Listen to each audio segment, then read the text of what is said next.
दर्शकबिन्द आजको कार्यक्रममा तपाईँलाई स्वागत छ। आज मेरो बीचमा नेपालमा समसामयिक रूपमा अगाडि बढिराखेको राजनैतिक यात्राको विषयमा कुराकानी गर्नका लागि मङ्गोल नेसनल अर्गनाइजेसनका केन्द्रीय सर्वोच्च सभाका सदस्य रिन्छेन तामाङजी हुनुहुन्छ। उहाँलाई म स्वागत गर्न चाहन्छु। स्वागत छ सर यहाँलाई आजको कार्यक्रममा। हजुर, हस्, धन्यवाद सर। यहाँको राजनीतिक यात्राहरू लामो समयदेखि हामीले हेरिराखेका छौँ, अनवरत रूपमा अगाडि बढिराख्नु भएको छ। अहिलेको समयसम्म आइपुग्दा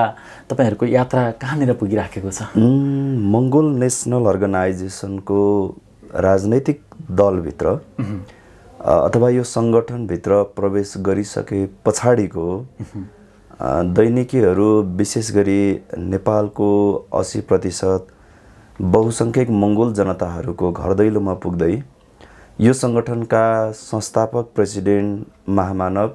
डाक्टर गोपाल गुरुङज्यूको दर्शन सिद्धान्त बुझाउने क्रममा नेपालको समग्र जनताहरूको समग्र अधिकार भनेको राजनीतिक अधिकार, आर्थिक अधिकार, शैक्षिक अधिकार, धार्मिक अधिकार, त्यसै गरी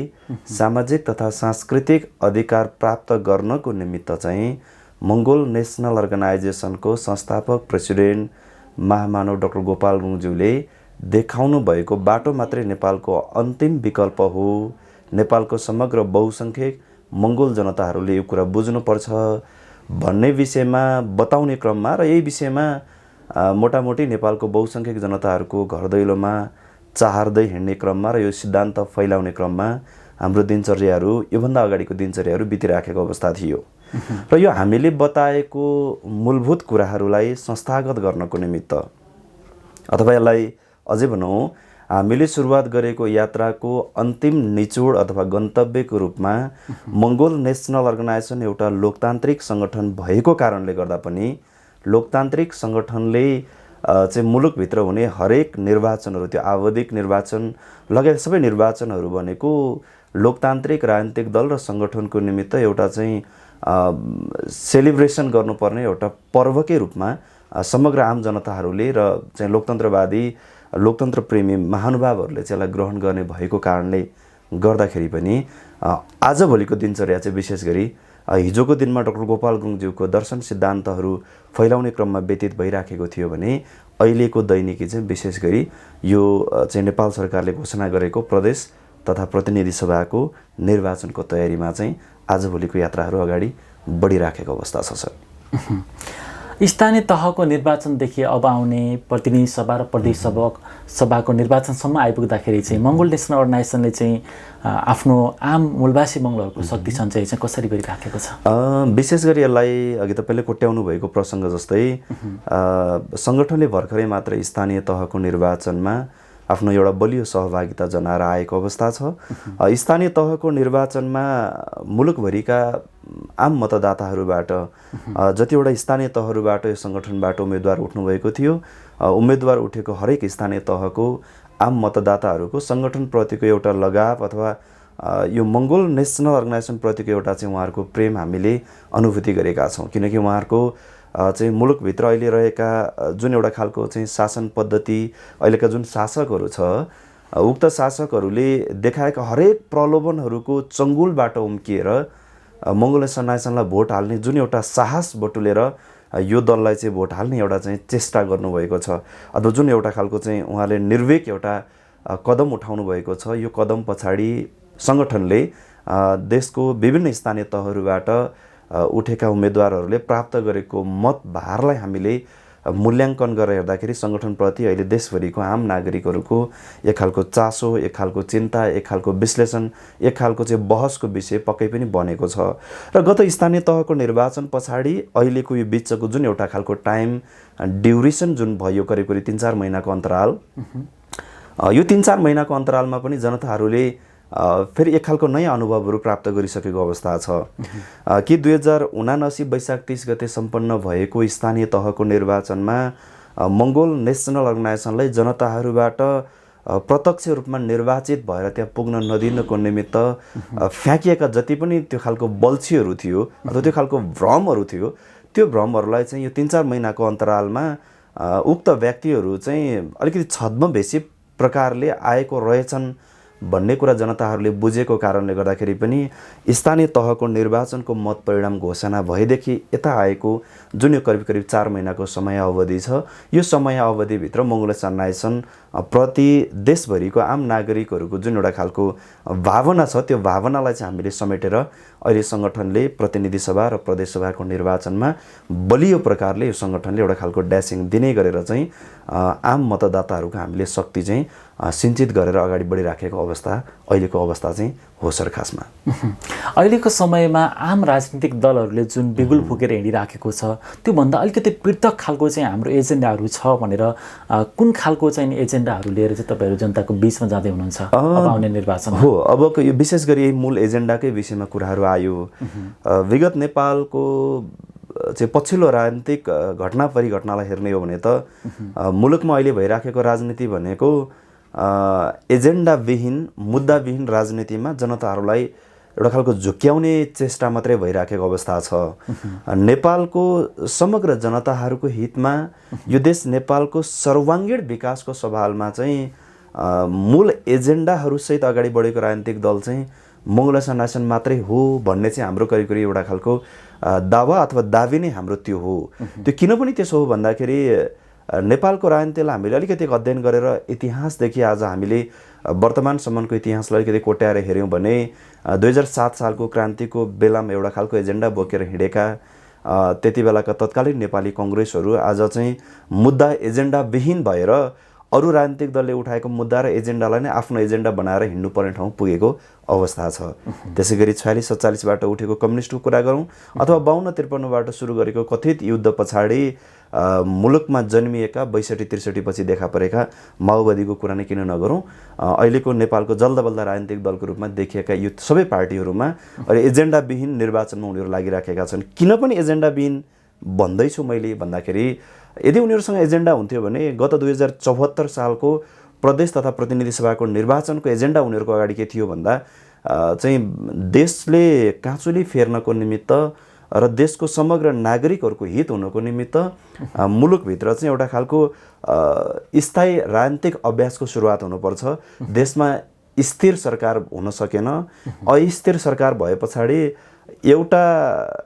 क्याबिनेटको मन्त्री अथवा प्रधानमन्त्रीले सञ्चालन गरेको एउटा क्याबिनेट भनेको करिब करिब 9 महिना अथवा 1 वर्षभन्दा बढी जाने अवस्था बनेन मुलुकमा। किन त्यसो हुन पुग्यो भन्दाखेरि देशमा कुनै पनि राजनीतिक दलले चाहिँ एकल बहुमत कुनै पनि राजनीतिक दलले ल्याउन सकेन। 2 वा 2 भन्दा बढी राजनीतिक दलहरू मिलेर सत्ता सरकार गठन गरेर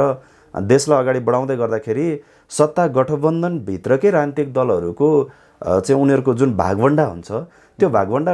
नमिलिसके पछाडि फेरि पनि सत्ता गठबन्धन टुट्ने र फेरि अर्को नयाँ सरकार बनाउने प्रक्रियामा गएर यो देश विकास हुन सकेन।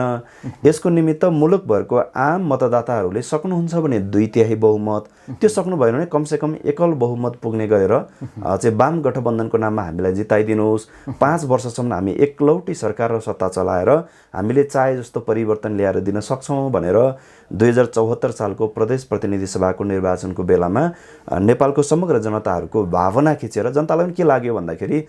कतै हो कि क्या हो, वास्तविक समस्या त यही पो हो क्या हो, एउटा सरकारले बोकेको मुद्दा पुरा हुन पाउँदा नपाउँदै सरकार परिवर्तनको खेलकै कारणले गर्दा पो हामीले चाहिँ वास्तविक नेपालको चित्र देख्न नपाएको पो हो कि क्या हो भन्ने खालको जनताको पनि एउटा खालको भावना भएको कारणले र शासकहरूले पनि त्यही हिसाबले जनताको भावना खिच्ने काम गरेको कारणले गर्दाखेरि त्यही मुद्दा अथवा त्यही एजेन्डा बनाएर 74 सालको चुनावमा नेपालमा 2वटा राजनीतिक दलहरूको एउटा गठबन्धन गरेर उनीहरूले चाहिँ करिब करिब 2/3 बहुमत नपाए पनि एकल बहुमत सहितको सरकार बनाउने गरेर जनताहरूको चाहिँ मत लिएर उनीहरू सत्तामा पुगे। अहिलेको करिब 5 वर्ष पछाडिको समयमा हामी उभिएका छौँ। 2074 सालमा यो देश नेपाल जुन ठाउँमा थियो त्यो ठाउँभन्दा अगाडि होइन बरु पछाडि पुगेको चाहिँ हामीले अहिलेको विभिन्न किसिमका त्यो खालको विश्लेषणबाट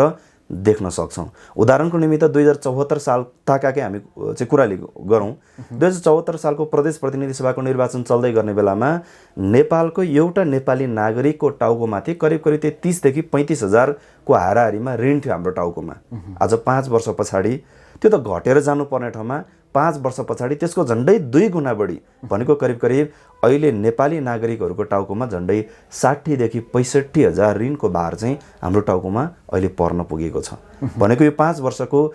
यो जुन चाहिँ मूल एउटा समय थियो, यो 5 वर्षमा नेपाली जनताहरूलाई जुन एउटा खालको आश्वासन दिएर मत जितेर गएका थिए, उनीहरूले दिएको एजेन्डाबाट कुनै पनि परिवर्तन यो देशमा हुन सकेन। यसले के छर्लङ्ग्याउँछ भन्दाखेरि 74 सालको चुनावमा जुन यो देश नेपालका राजनीतिक दलहरूले दिएको एजेन्डा भनेको देश बनाउन र जनताहरू चाहिँ सुशोषित हुनको निमित्त र जनताहरूलाई हित हुनको निमित्त नभइकन 74 सालको एजेन्डा भनेको केही व्यक्तिहरूलाई यो देशको मन्त्री प्रधानमन्त्री बनाउनको निमित्त मात्रै त्यो एजेन्डाले काम गरेर गयो। अब यो 2079 सालको निर्वाचनको अहिलेको परिप्रेक्ष्य आइराखेको छ। 79 सालमा नि अभ्यास त्यही भइराखेको छ। अहिलेको 79 सालको निर्वाचनको हामी सङ्घारमा आइपुग्दै गर्ने बेलामा अहिले फेरि उनीहरूले कसरी लिएर गए भन्दा हिजोको वाम गठबन्धन भत्काएर फेरि अहिले नेपाली कङ्ग्रेसको नेतृत्वमा 5 दलीय गठबन्धन गरेर फेरि जनताहरूलाई झुक्याउने कोसिस गरिराखेको छ, अथवा जनताको बिचमा यसैलाई एउटा मूल एजेन्डा बनाएर लिएर जाने कोसिस गरिराखेको अवस्था छ। तर नितान्त यहाँनिर मङ्गोल नेसनल अर्गनाइजेसनको एजेन्डा चाहिँ के हो भन्ने कुरा अब नेपालको समग्र जनताहरूले बुझ्न जरुरी छ। त्यो किन पनि जरुरी छ भन्दाखेरि मङ्गोल नेसनल अर्गनाइजेसनले दिएको एजेन्डा भनेको यो देशमा व्यक्ति बन्नको निमित्त नभइकन यो देश र समाज बन्नको निमित्त यो सङ्गठनले आफ्नो एजेन्डा फ्याँकिराखेको छ, आफ्नो एउटा मुद्दालाई अगाडि सारिराखेको छ। उदाहरणको निमित्त 2046-47 सालको क्रान्तिको समयको कुरा गरौँ। जति बेला मुलुकमा भर्खरै मात्रै बहुदल घोषणा भएको थियो, त्यति बेला नै यो सङ्गठनको फाउन्डर प्रेसिडेन्ट महामानव डाक्टर गोपाल गुरुङज्यूले नेपालमा त्यति बेला एकल तानाशाही केन्द्रीकृत शासन पद्धति थियो। जति बेला एकल तानाशाही केन्द्रीकृत शासन पद्धति हुने बेलामा सिंहदरबारमा अथवा नारायण हिटी दरबारबाट यो समग्र नेपालको भूगोलहरू चलाउने त्यति बेलाको एउटा व्यवस्था थियो। त्यो व्यवस्थाले के गर्यो भन्दा नेपालको चाहिँ सुदूर पश्चिममा रहेको जुम्लाको जनताको पीडा के हो, नेपालको सुदूर पूर्वमा रहेको ताप्लेजुङको जनताको पीडा के हो, नेपालको चाहिँ मध्य तराईमा पर्ने तराईको भूभागको जनताहरूको समस्या के हो र नेपालको पहाडी भूभागमा बस्ने जनताहरूको व्यथा वेदना के हो भन्ने कुरा सिंहदरबारमा बस्ने अथवा नारायण हिटीमा बस्ने शासकहरूलाई त्यो कुरा थाहा हुन सकेन। यस कारणले गर्दा देशले काँचोले फेर्न सकेन, किनकि जनताहरू अधिकार सम्पन्न हुन सकेनन्। यस कारणले गर्दाखेरि एकल तानाशाही केन्द्रीकृत व्यवस्थालाई तहस नहस पारेर मुलुकलाई प्रान्तीय संहितामा लानुपर्छ, देशलाई लोकतन्त्रमा घोषणा गर्नुपर्छ, देशमा धर्मनिरपेक्ष घोषणा गरेर गइयो भने मात्रै बल्ल यो देश नेपालले चाहिँ परिवर्तन संस्थागत गर्न सक्छ, जनताहरूले पनि त्यसलाई अनुभूति गर्न सक्छ भनेर नेपालको राजनीतिक इतिहासमा पहिलो पटक लोकतन्त्र, धर्मनिरपेक्ष र प्रान्तीयताको निमित्त आवाज उठाउँदाखेरि भद्रगोल जेलभित्र 3 वर्ष जेल सजाय कटाउँदै गर्नुभएको डाक्टर गोपाल गुरुङज्यूले त्यति बेलाबाट सुरुवात गर्नुभएको मुद्दा नै अहिलेको नेपालको वास्तविक राजनीतिक मुद्दा भनेर अगाडि बढिराखेको अवस्था छ। 46 को परिवर्तन त्यही हिसाबले आयो। 51-52 सालबाट चाहिँ माओवादीहरूले सुरुवात गरेको कथित युद्ध पनि गोपाल गुरुङले उठाउनु भएको उही लोकतन्त्र, धर्मनिरपेक्ष र प्रान्तीयताकै मुद्दामा आएर उनीहरू पनि सेफ ल्यान्डिङ हुनको निमित्त बाध्य भए। 64 सालको निर्वाचन त्यसै गरी भयो। 2070 सालको निर्वाचन पनि नयाँ संविधानभित्र नै लोकतन्त्र, धर्मनिरपेक्ष र प्रान्तीयता संस्थागत गर्ने हिसाबले चाहिँ 70 सालको निर्वाचन भयो। 74 सालको निर्वाचन पनि अब बनेको संविधानमा स्थापित भएको लोकतन्त्र, धर्मनिरपेक्ष र प्रान्तीयतालाई स्थापित भइसकेको मुद्दालाई अब संस्थागत गर्ने भन्ने हिसाबले 74 सालको निर्वाचन भयो। यसकारणले गर्दाखेरि यो 2079 सालको निर्वाचन बनेको पनि उही लोकतन्त्र, धर्मनिरपेक्ष र प्रान्तीयता जसलाई यो मुलुकमा स्थापित गर्नको निमित्त सङ्घर्ष गर्नुभएको थियो, जसले यो मुद्दा स्थापित गर्नको निमित्त जुन राजनीतिक दल खटेको थियो, त्यही राजनीतिक दलको नेतृत्वबाट मात्रै असली रूपमा लोकतन्त्र, धर्मनिरपेक्ष र प्रान्तीय संहिताको अभ्यास सुरु हुन सक्छ। त्योभन्दा पहिला चाहिँ किनभने नेपालको परिवर्तन आसन हामीले किन नि पाउन सकेनौँ भन्दाखेरि यो देश नेपालमा चाहिँ पुराना नेताहरू विस्थापित गर्ने नाममा चाहिँ के मात्रै भयो यो देशमा भन्दाखेरि सत्ताबाट पुरानो नेता विस्थापित भन्दै गर्दाखेरि शासक चाहिँ एउटै नस्लको केवल पुरानो मात्रै भनेको कारणले गर्दा देशले परिवर्तन अलिकति संस्थागत गर्न सकेन कि भन्ने हामीलाई लाग्यो। अबको परिवर्तन दिनको निमित्त पुराना नेता मात्रै होइन कि पुराना शासक अथवा पुरानो नस्लका शासकहरूलाई विस्थापित गरेर नयाँ नस्लको मान्छेहरू, नयाँ विचार भएको मान्छेहरू स्थापित गरिसकेपछि मात्रै बल्ल यो देशले र देशको समग्र जनताहरूले अधिकार प्राप्त गर्न सक्छन् भन्ने कुरालाई हामीले मूल एजेन्डाको रूपमा र यो मुलुकमा लोकतन्त्र, धर्मनिरपेक्ष धर्मनिरपेक्ष र प्रान्तीय संघीयता भनेको यो सङ्गठनको संस्थापक प्रेसिडेन्ट डाक्टर गोपाल गुरुङज्यूले उहाँको जीवनकालमै उहाँले बताएर जानुभएको थियो कि अब यो देश नेपालको राजनीति भनेको यही तीनवटा मुद्दामा नै मुलुकको राजनीति चाहिँ घुमिराखेको हुन्छ। अहिले पनि तपाईँले 2079 सालको निर्वाचनको अभ्यासलाई तपाईँ हामीले हेऱ्यौँ भनेदेखि हिजो 64 भन्दा पहिला लोकतन्त्र धर्मनिरपेक्ष प्रान्तीयता ल्याउनु पर्छ भन्ने एउटा खालको आन्दोलनबाट देशको राजनीति अगाडि बढिराखेको थियो। अहिलेको राजनीति भनेको यही लोकतन्त्र धर्मनिरपेक्ष र प्रान्तीय संघीयतालाई शुद्धिकरणसहित संस्थागत गर्नुपर्छ भन्ने एउटा बहसमा अहिलेको मुलुकको राजनीति अगाडि बढेको अवस्था छ। यसकारणले गर्दाखेरि मङ्गोल नेसनल अर्गनाइजेसनले यसपालि हुँदै गरेको निर्वाचनमा हाम्रो सहभागिता चाहिँ मूल एजेन्डा भनेको लोकतन्त्र धर्मनिरपेक्ष र प्रान्तीय संघीयता, यो भनेको मूल मर्म, मूल एजेन्डा अथवा मूल मुद्दा हो। यो तीनवटा चाहिँ जुन मुद्दा छ, यो तीनवटा मुद्दा भनेको पिलरको रूपमा काम गरेको छ। यो तीनवटा कुरा भत्काइयो भने अरू कुनै पनि कुरा हाम्रो मुलुकमा रहन सक्दैन। त्यो मङ्गोल जनताको लागि मात्रै नभइकन 20% हिन्दू आर्य ब्राह्मण क्षेत्रीहरूको निमित्त पनि यो तीनवटा मुद्दा रहेन भने उनीहरू पनि अधिकार सम्पन्न हुन सक्दैनन्। अझैलाई भनौँ, लोकतन्त्र भन्ने व्यवस्थाले त बहुसङ्ख्यकहरूलाई त अधिकार सम्पन्न बनाउँछ नै बनाउँछ। अधिकार सम्पन्न बहुसङ्ख्यकलाई बनाउँदै गर्दाखेरि जो यो मुलुकमा अल्पसङ्ख्यक समुदायको रूपमा रहेका छन् उनीहरूलाई पनि अधिकार सम्पन्न बनाउनको निमित्त, उनीहरूको पनि अभिव्यक्ति स्वतन्त्रताको ग्यारेन्टी गर्नको निमित्त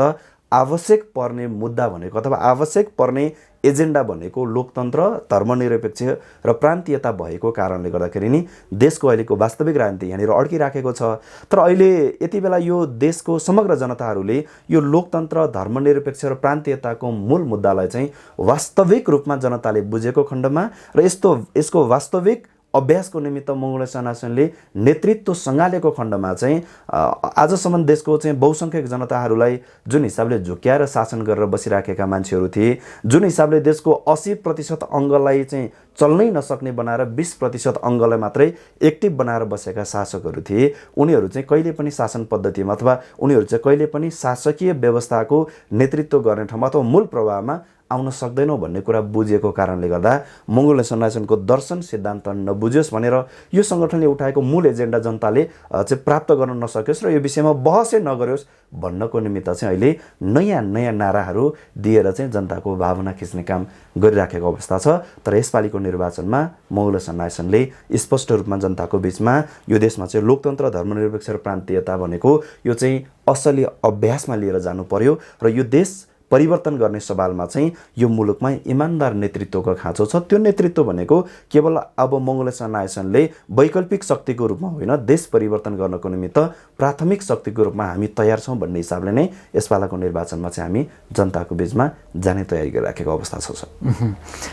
अहिलेसम्म हेर्दाखेरि तपाईँहरूले बोकेको त्यो जुन भारी जुन फल छ त्यो फल चाहिँ अरूले खाइराख्ने, तर तपाईँहरू चाहिँ भोकै त्यो आफ्नो जुन जीवन चाहिँ बाँचिराख्नु पर्ने जुन अवस्था छ त्यो भोकको त्यो झोकबाट चाहिँ अब आफ्नो अधिकार अस्तित्वको लागि चाहिँ आफूले बोकेको भारीबाट त्यो फल आफूले खाने समयलाई चाहिँ अब तपाईँहरूले कसरी परिमार्जित अथवा स्वागत गर्दै हुनुहुन्छ? अब यसको निमित्त त कुरा त्यही नै हो कि मुलुकमा अहिले जो चाहिँ देशमा प्राप्त गरेर अधिकार सम्पन्न भइराखेको जनताको कुरा गरौँ अथवा यो मुलुकमा आएको परिवर्तन पछाडि अहिलेका वर्तमान शासकहरूले प्राप्त गरेको जुन उपलब्धिहरू छ त्यो उपलब्धिको निमित्त नितान्त रूपमा मङ्गोल अर्गनाइजेसनको ठुलो योगदान छ। यो मुलुकमा देशको राजनीतिमा गणितीय नतिजा हामीले प्राप्त गरेर मुलुकको मूल प्रवाहको राजनीतिमा सङ्गठन अहिलेसम्म नआइपुगे तापनि गणितीय नतिजा नआउँदै गर्दाखेरि देशको मूल राजनीतिमा यो सङ्गठनको महत्त्वपूर्ण भूमिका आजसम्म स्थापित छ भन्ने कुरा हामीलाई विश्वास लागेको छ र त्यही हिसाबले देशको राजनीति अगाडि बढिराखेको अवस्था छ। र कुरा उठ्यो अथवा प्रसङ्ग के हो भन्दाखेरि यति बेला हामीले गरेको सङ्घर्षबाट अहिले फल चाहिँ अरूले खाइराखेका छन्। यसको स्वाद चाहिँ विशेष गरी हिजोदेखि आजसम्म राजनीति अभ्यास गरिराखेका त्यो अब कठिन राजनीतिक अभ्यासबाट आएकै व्यक्तिहरू भए तापनि अथवा गलत राजनीतिक अभ्यासबाटै गलत राजनीतिक संस्कारबाटै आएका भए तापनि नेपालको 20% हिन्दू आर्य ब्राह्मण क्षेत्रीहरूले नै आजसम्म त्यो चाहिँ हामीले लडेर ल्याएको परिवर्तनको स्वाद चाहिँ अहिले चाखिराखेको अवस्था हो। अब त्यो स्वादमा चाहिँ बहुसङ्ख्यक जनताहरूले नै त्यसलाई चाहिँ अनुभूत गर्नको निमित्त अब त्यो ठाउँमा पुर्याउनको निमित्त सङ्गठनको अहिलेको अभ्यास भनेको निर्वाचन प्रक्रिया मार्फत नेपालको समग्र आम जनताहरूलाई अथवा नेपालको विशेष गरी बहुसङ्ख्यक जनताहरूलाई हामीले लडेको लडाइँबाट संस्थागत भएको परिवर्तनको उपलब्धि को स्वाद चखाउनको निमित्त दलले गरेको सङ्घर्षको विषयमा कुरा गर्ने क्रममा हामीले बताउँदाखेरि उदाहरणको निमित्त भर्खरै मात्रै 79 वैशाख 30 गते सम्पन्न भएको स्थानीय तहको निर्वाचन पनि यही सङ्गठनले लडेर ल्याएको परिवर्तनको उपलब्धिको स्वाद हो भन्ने चाहिँ हामीलाई लागेको छ। उदाहरणको निमित्त 2079 साल वैशाख 30 गते सम्पन्न भएको स्थानीय तहको निर्वाचन भनेको मुलुकमा प्रान्तीयता घोषणा भइसके पछाडि चाहिँ स्थानीय तहहरू पनि अधिकार सम्पन्न स्थानीय तहको रूपमा चाहिँ जनताहरूबाट निर्वाचित भएर उनीहरूले स्थानीय स्रोत साधनलाई प्रयोग गरेर आफ्नो स्थानीय तह विकास गर्ने ठाउँमा पुग्ने जो प्रतिनिधिहरू छ, जनताबाट इलेक्टेड भएर आउने प्रतिनिधिहरू छ, त्यो ठाउँमा यसपालाको निर्वाचनलाई हामीले हेऱ्यौँ भने नेपालको झन्डै 753 वटा स्थानीय तहहरू मध्येबाट झन्डै 35,200 चाहिँ उम्मेदवारहरू चाहिँ त्यहाँनिर 35,200 पदको निमित्त उठेका उम्मेदवारहरूको प्रतिस्पर्धाबाट जनताबाट निर्वाचित भएर पुगेका झन्डै 35,000 चाहिँ जो स्थानीय तहको निर्वाचनमा चाहिँ जनताहरूबाट निर्वाचित भएको लोक प्रतिनिधिहरू थिए। त्यो लोक प्रतिनिधिहरू भनेको हिजोको दिनमा चाहिँ कस्तो अभ्यास थियो यो देशमा भन्दा पञ्चायत व्यवस्था रहने बेलासम्म निर्वाचन गराउँदाखेरि हाम्रो मान्छेलाई अथवा देशको बहुसङ्ख्यक जनताको हिस्सा ओगट्ने मङ्गोल जनतालाई भन्दा पनि कसै गरी भए पनि हिन्दू आर्य ब्राह्मण क्षेत्रीलाई नै जनताबाट निर्वाचित गराएर त्यो ठाउँमा पुर्याउने उनीहरूको षड्यन्त्र हुन्थ्यो। तर यसपालिको निर्वाचनले चाहिँ के स्पष्टसँग देखायो भन्दाखेरि नेपालमा अहिले नाम चलेका भन्ने राजनीतिक दलहरूले चाहेर होइन, बाध्यताले यदि नदिउँ भने त मङ्गोल नेसनको चाहिँ नेता कार्यकर्ताहरू जनताबाट निर्वाचित भएर आउने अवस्था, बाध्यताले उनीहरूले यसपालिको निर्वाचनमा के गर्न विवश भयो भन्दा मङ्गोल अनुहारकै मान्छेलाई उनीहरूको राजनीतिक दलको टिकट दिएर जनताबाट निर्वाचित गरेर ल्याउनु पर्ने ठाउँमा उनीहरू पुगे। भनेको हाम्रो अनुहारको मान्छेले उनीहरूको एमाले माओवादी काङ्ग्रेसमा हाम्रो पुर्खाले गरेको सङ्घर्ष हेरौँ न, हिजोको 7 सालको क्रान्तिमा सहयोग गर्ने हाम्रो चाहिँ बाउबाजे पुस्ताहरूले नेपाली काङ्ग्रेसबाट हाम्रो मान्छेले केही पनि पाउन सकेनन्। एमालेमा गरेको सङ्घर्षले पाएन, माओवादीमा गरेको सङ्घर्षले पनि पाएन। तर एकाएक यसपालिको 79 चाहिँ वैशाखमा सम्पन्न भएको स्थानीय तहको निर्वाचनमा 35,200 जति चाहिँ जनताबाट निर्वाचित भएर आए। त्यो निर्वाचित प्रतिनिधिभित्र अधिकांश चाहिँ हाम्रो मङ्गोल समुदायको मान्छेहरू निर्वाचित भएर पुगेका छन् त्यहाँनिर। त्यो किन पुगे त भन्दाखेरि अघि तपाईँले बताउनु भयो जस्तै मङ्गोल नेसनले बोकेर हिँडेको भारीबाट हामीले प्राप्त गरेको अथवा हामीले ल्याएको जुन एउटा परिवर्तन छ त्यो परिवर्तनको उपलब्धि चाहिँ हाम्रो मान्छेहरूले चाहिँ त्यसरी ग्रहण गर्न पाएको अवस्था छ। अब यसलाई अझै पनि विशेष गरी डाक्टर गोपाल गुरुङज्यूको मङ्गोलवाद दर्शनलाई ग्रहण गरेर जाने, यो सङ्गठनले उत्पादन गर्ने इमान्दार कार्यकर्ताहरूको हातमा यो फल पुर्याउनको निमित्त चाहिँ यो सङ्गठनले यसपालिको यो प्रतिनिधि र प्रदेशसभाको निर्वाचनमा हामी देशभरबाट चाहिँ एउटा खालको बलियो प्रतिस्पर्धीको रूपमा चाहिँ सङ्गठनले अहिले सहभागिता जनाउँदैछ। यो सङ्गठनले निर्वाचन प्रक्रियामा जनाउँदै गरेको सहभागिता भनेकै हाम्रो सङ्गठनले हिजोको दिनमा लडेको कूटनैतिक रणनैतिक लडाइँ, हाम्रो सङ्गठनको फाउन्डर प्रेसिडेन्ट महामानव डाक्टर गोपाल गुरुङज्यूले गर्नुभएको सङ्घर्षबाट स्थापित भएको परिवर्तनको स्वाद चाख्ने भनेको यसलाई चाहिँ हामीले प्राप्त गर्नुपर्छ भन्ने कुरा भएन। यसको चाहिँ हामी अंशियार भएर, यसको हामी एउटा हिस्सेदार भएर यसको विरासत जोगाउनको निमित्त सङ्गठनले यसलाई चाहिँ सिटमा परिमार्जित गर्नको निमित्त निर्वाचनमा बलियो प्रतिस्पर्धीको भूमिका सहित देशभरिको आम मतदाताको बिचमा चाहिँ हामी पुग्ने एउटा तयारी गरिराखेको अवस्था छ सर। जसले आम नागरिकहरूले मङ्गोल नेसनल अर्गनाइजेसनको चुनाव चिन्ह भालेमा चाहिँ भोट हाल्दै गर्दाखेरि चाहिँ मङ्गोल नेसनल अर्गनाइजेसनसँगको मेरो सम्बन्ध चाहिँ यो छ भन्ने कुरा चाहिँ के कुरामा विश्वस्त भएर चाहिँ उनीहरूले तपाईँहरूलाई भोट हाल्छन्? पहिलो कुरा चाहिँ मङ्गोल नेसनल अर्गनाइजेसनको चुनाव चिन्ह कुखुराको भालेमा मत हाल्ने नागरिकहरूको पहिलो सम्बन्ध भनेको चाहिँ हाम्रो डिएनएसँगको रिलेटेड एउटा सम्बन्ध हो कि उहाँहरूको शरीरमा बगेको रगत र डाक्टर गोपाल गुरुङज्यूको शरीरमा बगेको रगत हिजो एउटै पुर्खाको शरीरबाट बाँडिँदै आएको रगत हो भन्ने हिसाबले त्यो सम्बन्धले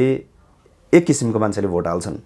फेरि अर्को किसिमको मान्छेले अब यसो भन्दाखेरि फेरि मङ्गोलकोले मान्छेले मात्रै अथवा मङ्गोल अनुहारकोले मात्रै हाल्ने हो कि भन्ने कुरा रहेन यहाँनिर।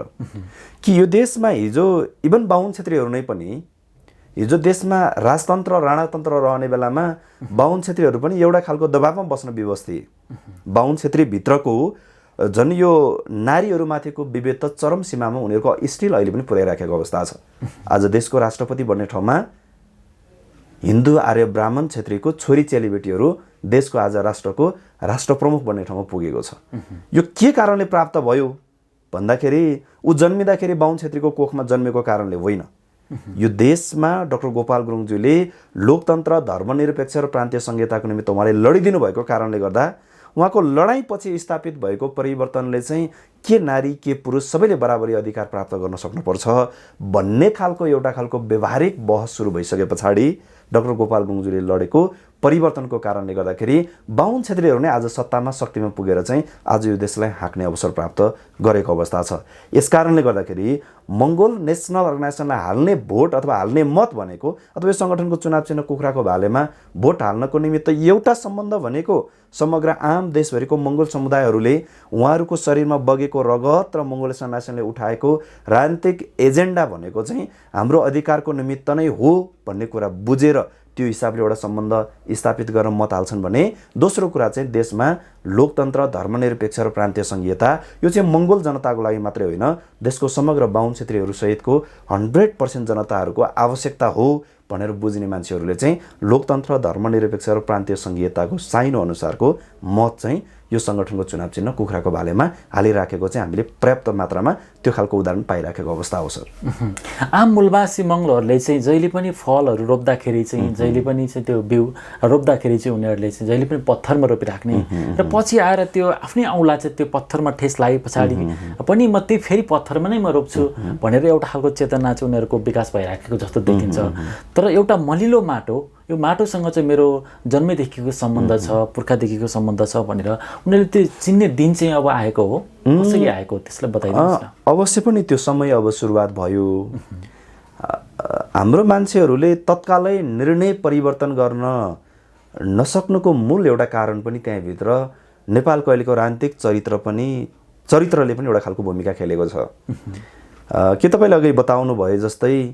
हाम्रो मान्छेले एकचोटि मत दिएका व्यक्तिहरूबाट धोका पाइसकेपछि पनि नयाँ मान्छे हेर्नुपर्छ भन्दा पनि फेरि पनि त्यही मान्छेहरूसँग ठोकिन पुग्नुको कारण भनेको अहिलेको मुलुकको राजनीतिक चरित्रबाट पनि हाम्रो मान्छेहरूमा परेको एउटा प्रभाव हो। जस्तो कि हिजो 2007 सालको परिवर्तनको समयमा नेपाली कङ्ग्रेसलाई गरेको हाम्रो मान्छेले गरेको विश्वास 46-47 को परिवर्तन पछाडि होइन यो काङ्ग्रेसहरू भनेको त धनीहरूको पुँजीपतिहरूको मात्रै दल रहेछ, चाहिँ हामी गरिब जनताहरूको अधिकारको निमित्त लड्ने चाहिँ कम्युनिस्ट रहेछ भनेर 46-47 मा हेरेको एमालेको कुरा गरौँ, 62-63 पछाडि अब अलिकति क्रान्तिकारी भएर आएको भनेर हेरेको माओवादीकै कुरा किन नगरौँ। यो तीनैवटा राजनीतिक दलहरूबाट हाम्रो मान्छेहरू लुटिएका छन् आजसम्म। यो चाहिँ अब हाम्रो जनताले बुझ्नुपर्छ। यो सबैबाट लुटिएर चाहिँ राजनीतिक रूपमा कङ्गाल भएका नेपालका 80% अहिन्दू मङ्गोल जनताहरू सँगसँगै नेपालको समग्र नागरिकहरू चाहिँ अब कथापट्टिबाट चाहिँ यहाँबाट निकास होला भनेर हेर्दाखेरि उहाँहरूले देखेको अबको एउटा अन्तिम बाटोको रूपमा देखेको राजनीतिक दर्शन र सिद्धान्तसहित बोकेर हिँडेको सङ्गठन भनेको केवल मङ्गोल अर्गनाइजेसन मात्रै हो। यो अहिले जनताले अनुभूति गरिराखेको अवस्था छ। तर कुरा कहाँनिर गएर रोकियो भन्दा हिजोबाट लुटिँदै आएको ठाउँमा फेरि पनि उनीहरूले किन मत हालिराखेका छन् भन्दाखेरि मङ्गोल नेसनल अर्गनाइजेसन भन्दा पहिलाकोहरूबाट हामीलाई धेरै पटक धोका भयो। अब अन्तिममा देखा परेको यो मङ्गोल नेसनल अर्गनाइजेसनबाट पनि धोका भयो भने हामी निस्केर जाने अर्को कुनै पनि बाटोहरू छैन। यस कारणले गर्दा यो मङ्गोल नेसनल अर्गनाइजेसनलाई अन्तिम निर्णय गरेर कित्ता काँडको ठाउँमा पुर्याउनु भन्दा पहिला यो अहिले भएका शासकहरूलाई अझै पनि चाखेर हेरौँ न भनेर वर्तमान शासकहरूलाई फेरि पनि मत दिइराखेको एउटा परिवेश चाहिँ हो नेपालको अहिलेको राजनीतिक अभ्यास अथवा अहिलेको राजनीतिक परिवेशलाई चाहिँ हामीले मूल्याङ्कन गरेर हेर्दाखेरि त्यसो देख्न आउँछ। तर अबको जनताहरूले चाहिँ के गर्न थालिसकेका छन् भन्दा अबको विकल्पको रूपमा अथवा अबको निकासको रूपमा चाहिँ जनताहरूले नयाँ अनुहार हेर्न खोजिराखेको छ। तर अब यति बेला झन् बढी चाहिँ नेपालको आम मतदाताहरू सचेत हुन जरुरी छ। किनभने यति बेला फेरि पनि मैले अघि तपाईँलाई बताइहालेँ अबको नेपाल परिवर्तनको निमित्त विस्थापितको हुने भन्दा विस्थापित पुराना नेता हुने भन्ने जुन एउटा खालको अहिले भावना खिचेको छ नेपालको अहिलेको राजनीतिमा एउटा यस्तो खालको भ्रम सिर्जना गरेको छ। आम नागरिकहरूले 70-75 वर्ष उमेर पुगिसक्दा पनि पद नछोड्ने, 6-7 चोटिसम्म प्रधानमन्त्री भइसक्दा पनि नछोड्ने, अथवा नेपालमा अहिले पनि हुँदै गरेको निर्वाचनमा अबको भावी प्रधानमन्त्रीको रूपमा उभ्याउनको निमित्त उनीहरूको एउटा षड्यन्त्रबाट के गर्यो भन्दा मुलुकमा 2-3 पटक प्रधानमन्त्री भइसकेको नभए पनि कमसेकम एउटा मन्त्री खाइसकेको व्यक्तिहरूलाई अहिले पनि प्रधानमन्त्रीको दावेदार पदको रूपमा उभ्याइदिइसके पछाडि जनताको ध्यान चाहिँ त्यहाँनिर कहाँ गयो त भन्दाखेरि देशको राजनीति भनेको चाहिँ पुराना पुस्ताहरूले चाहिँ सत्ता कहिले छोड्दै नछोड्ने, कुर्सी कहिले छोड्दै नछोड्ने, यिनीहरूको विकल्पमा चाहिँ बरु नयाँ अनुहारका मान्छेहरू आयो भनेदेखि चाहिँ हुन्छ भन्ने हिसाबले भावना खिचेर फेरि कहाँ पुर्यायो अथवा जनतालाई कहाँ पुर्याउन खोज्दैछ भन्दा पुराना नेताहरू विस्थापित गर्ने देश परिवर्तनको निमित्त र नयाँ स्थापित गर्ने भनेर पुरानो नेता मात्रै विस्थापित तर पुरानै सोच बोकेका पुरानै नस्लका मान्छेहरूलाई फेरि स्थापित गर्ने एउटा षड्यन्त्र मुलुकमा भइराखेको अवस्था छ। तर यसमा मङ्गोलियन सन्यासनको चाहिँ स्पष्ट धारणा के हो भन्दाखेरि नेता मात्रै पुरानो नभइकन विचार संस्कार पनि पुरानो बोक्ने त्यो कुनै पनि मान्छे र नस्लको हिसाबले पनि उही हिजो नेतृत्व सम्हाल्दै आएका नस्लका मान्छेहरू पूर्ण रूपमा विस्थापित भएर मङ्गोलवाद दर्शनलाई पूर्ण रूपमा अनुसरण गरेको, यसलाई ग्रहण गरेको, यसलाई इमान्दारी ढङ्गबाट बोक्न सक्ने यो देशको बहुसङ्ख्यक 80% मङ्गोल जनताहरू डाक्टर गोपाल गुरुङज्यूको सिद्धान्तलाई शिरोधार्य गरेर अगाडि बढ्ने नेतृत्वबाट ती मान्छेहरू विस्थापित भएपछि मात्रै देशले चाहिँ काँचुली फेर्न सक्छ भन्ने चाहिँ एउटा उद्देश्यसहित मङ्गोलियन सन्यासन यसपालिको निर्वाचनमा सहभागी भइराखेको अवस्था छ। यस कारणले गर्दाखेरि यति बेला चाहिँ मूलभूत रूपमा नेपालको बहुसङ्ख्यक जनताहरूले अथवा बहुसङ्ख्यक मतदाताहरूले चाहिँ विवेक कहाँनिर पुर्याउनु पर्छ भन्दा हिजोबाट आजसम्म चाहिँ हाम्रो मान्छे लुटिँदै ठगिँदै आइराखेको मान्छेहरूले अब विकल्पको रूपमा मलिलो माटो रोज्दाखेरि पनि उनीहरूले के गरे भन्दाखेरि अघि प्रसङ्ग उठे जस्तै पत्थरको बदलामा चाहिँ मलिलो माटो रोज्ने ठाउँमा पुग्दै गर्ने बेलामा अहिले हिन्दू आर्य ब्राह्मण क्षेत्रीहरूले के गर्दछन् भन्दा उनीहरू नै पत्थर उनीहरू नै मलिलो माटो बनिदिन खोज्दैछन्। यस कारणले गर्दाखेरि जनताले अब चाहिँ कुरा के बुझ्नुपर्छ भन्दा पत्थर भनेको पत्थरै हो, पत्थर जीवनमा कहिले पनि मलिलो माटो बन्न सक्दैन। मलिलो माटो भनेको मलिलो माटो हो, त्यो कहिले पनि फेरि पत्थर बन्न सक्दैन। तर बाहुन क्षेत्री भनेको चाहिँ उनीहरू भनेको तरल पदार्थ जस्तै हुन्। यिनीहरू भनेको जता मलको उतै ढलको चाहिँ किसिमको अथवा त्यो खालको संस्कार बोकेका मान्छेहरू हुन् होइन। यता फाइदा उतै लाग्यो। हिजो उदाहरणको निमित्त हिजो अलिकति हामीले इतिहास हेरौँ, हिजो राजाको गुणगान गाउँदाखेरि राम्रो हुन्थ्यो उनीहरूले राजाकै गुणगान गाए, हिजो राणाको गुणगान गाउँदा राम्रो हुन्थ्यो राणाकै गुणगान गाए, पछिल्लो समयमा बाहुनको गुणगान गाउँदा राम्रो हुन्थ्यो बाहुनकै गुणगान गाउन थाले। उनीहरूले जे गर्दाखेरि उनीहरूको स्वार्थ पुरा हुन्छ उनीहरू त्यसै गर्छन्। यस कारणले गर्दाखेरि अहिले पछिल्लो समयमा उनीहरूले के गरे भन्दा उनीहरूबाट निस्सासिएर निस्केका मान्छेहरू फेरि पनि गोपाल गुरुङको मङ्गोलियन सन्यासमा नपुग्योस् भन्नको निमित्त उनीहरूले के गरे भन्दा त्यहाँबाट अथवा उनीहरूको भित्रबाट निस्सासिएर निस्केका मान्छेहरूलाई सेफ ल्यान्डिङ गर्नको निमित्त उनीहरूबाटै परिचालित भएको नियोजित रूपमा अथवा त्यसलाई चाहिँ अदेखा रूपमा बाहुन क्षेत्रीहरूबाटै परिचालित भएको स्वतन्त्रको नाममा, स्वतन्त्र पार्टीको नाममा, विभिन्न नयाँ नयाँ नाराको नाममा, जनताको भावना खिचिने बहानाको नाममा चाहिँ त्यो हिसाबको उनीहरूले एउटा नयाँ ठाउँ तयार गर्दैछ। यसबाट चाहिँ जनताहरूले सचेत भएर यसपालिको प्रदेश प्रतिनिधि सभाको निर्वाचनमा चाहिँ आफ्नो मत हाल्ने बेलामा चाहिँ अलिकति विवेकपूर्ण मतलाई विवेक पुऱ्याएर बुद्धि पुऱ्याएर अलिकति सोचेर अलिकति त्यो विषयमा चाहिँ अलिकति चिन्तन मनन गरेर यसपालिको मत हाल्दाखेरि चाहिँ आम नागरिकहरूले त्यो ठाउँमा हाल्नुपर्छ अथवा मलिलो माटोको रूपमा चाहिँ मङ्गोलियन सन्यासनलाई बुझ्नुपर्छ भन्ने हाम्रो ध्येय हो अथवा हाम्रो त्यो बुझाएर त्यही ढङ्गबाट हाम्रो चाहिँ अहिलेको अभियान अगाडि बढिराखेको छ। र पनि जनताहरू फेरि पनि कहाँ गएर झुकिराखेको अवस्था चाहिँ हो भन्दा चाहिँ अघि तपाईँले भन्नुभयो जस्तै चाहिँ हिजो पत्थरमा बिउ रोपेर फेरि पनि उही पत्थरमा नै अझै पनि त्यहाँनिर कोसिस गरिराखेको छ। यसले चाहिँ के हुन्छ भन्दा देश परिवर्तन सम्भव छैन। हाम्रो मान्छेको मस्तिष्कभित्र अझै पनि एउटा कुराले केले चाहिँ जरा गाडेर बसेको छ भन्दा हिन्दू आर्य बिना चाहिँ मुलुक केही पनि चल्दैन भन्ने परिरहेको छ। त्यसो होइन। आज तपाईँले संसारको चाहिँ अहिलेको 1 नम्बरको देश, संसारको अहिलेको विकसित मुलुक हेर्नुभयो भने हिन्दू आर्यको जन्म नै नभएको देश चाहिँ आज संसारको पहिलो नम्बरको देश भन्न पुगिराखेको छ। त्यस कारणले गर्दाखेरि आम नागरिकहरू हिजोसम्म झुकिराखेको ठाउँबाट अब निस्किएर आफ्नो र आफ्नो आउने भावी सन्ततिको उज्जवल र सुनिश्चित भविष्यको निमित्त चाहिँ सही बाटोमा निर्णय लिनुपर्ने बेला आएको अवस्था छ सर। आम मूलवासी मङ्गलोहरूले चाहिँ अब पश्चातापको दिनमा बाँच्नुपर्ने दिनहरूको अन्त्य गर्दै अब नयाँ जीवनको नयाँ भविष्यको सुरुवात गर्ने दिनको जुन आगामी दिनहरू चाहिँ कतिको नजिक छ? अब यो चाहिँ विशेष गरी जनताहरूको मत दिने बेलामा उहाँहरूले लिने निर्णयमाथि भर पर्ने कुरा हो यो। अब पनि फेरि जनताहरूले उदाहरणको निमित्त हिजो हामी 2070 सालको निर्वाचन र 2074 सालको निर्वाचन पछाडि दुईवटा महाप्रलय प्राकृतिक प्रकोपहरूको हामीले सामना गर्नु पर्यो, विशेष गरी नेपाली जनताहरूले। 2070 सालमा देशभरिबाट निर्वाचित भएर गएका सांसदहरू भनेको यो देश नेपालको जनताहरूको अभिभावक भएर काम गरिराखेको अवस्था थियो। 70 सालमा निर्वाचित भएर गएका सांसदहरूले 2072 सालमा आएको जुन एउटा महाभूकम्प थियो, त्यो प्राकृतिक प्रकोप त्यो रोकेर रोक्न सकिँदैन भन्ने कुरा हामी सबैलाई थाहा छ। तर आएको प्राकृतिक प्रकोप पछाडिको त्यसको उद्धार र व्यवस्थापन गर्न सकिन्छ भन्ने कुरा पनि हामीले राम्रोसँग बुझेका छौँ। तर 70 सालमा निर्वाचित भएर गएका सांसदहरूले त त्यो महाप्रलयकारी भूकम्पबाट चाहिँ छेद विच्छेद भएका जनताहरूलाई अधिकार सम्पन्न बनाउनुको साटो अथवा त्यो जनताहरूको व्यवस्थापन गर्नुको साटो त चाहिँ नेपाल सरकारले त्यति बेला चाहिँ जनताको अभिभावक भएर काम गर्न त सकेन उसले। तर विश्वका चाहिँ कयौँ मुलुकहरूले चाहिँ नेपालको भूकम्प पीडित जनताको नाममा पठाएको पैसामाथि पनि राजनीति गरेर जनतालाई दिनुपर्ने पैसा व्यक्तिको खल्तीमा हाल्न पुगे। यसलाई अझै पनि हामीले विस्तृत रूपमा विश्लेषण गऱ्यौँ भने यति दयनीय घटना घट्यो त्यति बेला कि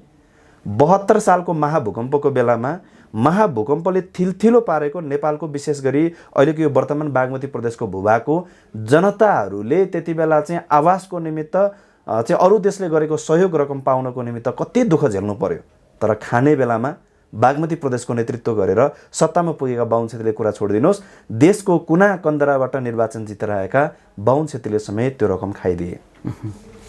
एउटा कुरा त हामी नेपाली जनताहरूमा त्यो एउटा ईखको भावना नभएको कारणले गर्दा, राजनीतिक चेतना नभएको कारणले गर्दाखेरि हामी लुटिँदै आइराखेको अवस्था छ। यस कारणले गर्दा नेतृत्व परिवर्तनको निमित्त जनताहरूले चाहिँ हिजोसम्म गरेको जुन चाहिँ पाएको दुःख व्यथा वेदनाहरू थियो त्यो पश्चाताप गर्दै गर्ने दिन अझै लम्ब्याउने कि अब नयाँ दिन सुरुवात गर्ने भनेर निर्णय गर्ने अधिकार चाहिँ जनताको हातमा छ। 72 सालको घटना त्यही भयो। 74 सालमा नयाँ निर्वाचन भयो, मुलुकमा फेरि आवधिक निर्वाचन भयो। 74 सालको निर्वाचनबाट फेरि हाम्रो मान्छेले चुनाव जिताएर पठाए। 76 सालमा आएको कोभिड-19 कोरोना भाइरसको बेलामा फेरि पनि जनताहरू उही शासकबाट ठगिनु पर्यो। अहिले पनि हाम्रो मान्छेले फेरि पनि पश्चाताप गरे। हाम्रो मान्छेले पश्चाताप कहाँनिर गर्छन् भन्दा दुःख पाउँदा पश्चाताप गर्ने। चुनावको बेलामा उनीहरूले दिएको थोरै प्रलोभन, 2-4 टुक्रा मासुको लोभमा, 2-4 गिलास रक्सीको नाममा, 1-2 हजार पैसाको नाममा, 5-10 लिटर पेट्रोलको नाममा, 1-2 मोटरसाइकलको नाममा फेरि पनि पश्चाताप गर्ने दिन लम्ब्याउँदै गइराखेको अवस्था छ। अब हाम्रो नेपालको समग्र जनताले एकचोटि चाहिँ बुद्धि पुर्याउनु पर्ने बेला आयो। उदाहरणको निमित्त एकचोटि एक समय पाकिस्तानमा, वर्तमान अहिलेको पाकिस्तान र बङ्गलादेश छुटिनु भन्दा पहिला नै त्यहाँनिर 1970 मा आएको त्यहाँको एउटा ठुलो आँधी आउँदाखेरि त्यहाँको समग्र जनताहरूलाई सोत्तर पारेको अवस्था रहेछ। इतिहास कोट्याएर हेर्दाखेरि त्यो सोत्तर भएका जनताहरूले, पाकिस्तानमा त्यति बेला आएको आँधीबाट सोत्तर भएका जनताहरूलाई राज्यको तर्फबाट सेवा सुविधाको नाममा शून्य सहयोग भइसके पछाडि त्यहाँको आम जनताहरूले त्यो आँधीभन्दा पछाडि भएको निर्वाचनबाट, त्योभन्दा पहिला उनीहरूले जिताएर पठाएको पार्टीहरूले आँधी आएर प्राकृतिक प्रकोपले चाहिँ जनधनको क्षति भएका जनताहरूलाई शून्य सहयोग गरेको त्यहाँको राजनीतिक पार्टीलाई त्यो आँधीभन्दा पछाडिको निर्वाचनमा शून्य सिटमा झारिदिएको अवस्था रहेछ। कमसेकम नेपाली जनताहरूले पनि अब त्यो बुझ्नुपर्ने बेला आएको छ कि 72 सालको महाभूकम्पको बेलामा हाम्रो मान्छेले पश्चाताप गरे। 74 मा त्यो कुरालाई चटक्कै भुले। 74 सालको चुनावमा हाम्रो मान्छेले भोट हालेर जिताएर पठाए। फेरि पठाइसके पछाडि 76 सालको कोभिड-19 कोरोना भाइरसको बेलामा हाम्रो मान्छेलाई ठुलो पछुतो भयो कि हामीले सही र असली नेतृत्व चुन्न नसकेको कारणले हामीले दुःख पाएका रहेछौँ भनेर हाम्रो मान्छेले पश्चाताप गरे। तर 2079 वैशाख 30 को चुनावलाई हेरौँ त हामी फेरि त्यो चुनावको बेलामा फेरि त्यो पश्चातापको दिन, त्यो दुःखको दिन हाम्रो मान्छेले चटक्कै भुलेर गए। हाम्रो मान्छेलाई यस्तो बेवकुफ बनाइसकेको अवस्था छ कि नेपालको समग्र नेपाली जनताहरूलाई मान्छे अथवा यसरी खाना पाउँदाखेरि मात्रै खुसी हुने भनेको त त्यो त पशु पन्छीहरू मात्रै हो नि त। खाना पाउँदाखेरि खुसी हुने, नपाउँदाखेरि दुःखी हुने भने त पशु पन्छी मात्रै हो। हाम्रो मान्छे पनि ठ्याक्कै पशु पन्छीकै स्तरमा अझै पनि रहेछ भन्ने कुरा गत स्थानीय तहको निर्वाचनले देखायो। हिजो 76 सालमा कोभिड-19 कोरोना भाइरस आउँदाखेरि देशको समग्र जनताहरूले सामूहिक रूपमा एउटै आवाजले बताएको थियो र भनेको थियो नि त, तपाईहरुलाई यो कोभिड-19 कोरोना भाइरसको बेलामा सरकारको तर्फबाट कुनै सहयोग नहुँदाखेरि तपाईलाई कस्तो लागेको छ भन्दा हाम्रो जनताले भने अब आउने चुनावमा यसको हिसाब किताब गर्छौं भनेर भने। तर अस्तिको स्थानीय तहको निर्वाचन हेर्नुस्, फेरि स्थानीय तहको निर्वाचनमा त्यति बेलाको दुःखलाई चटक्कै भुलेर जब 2-4 टुक्रा मासु,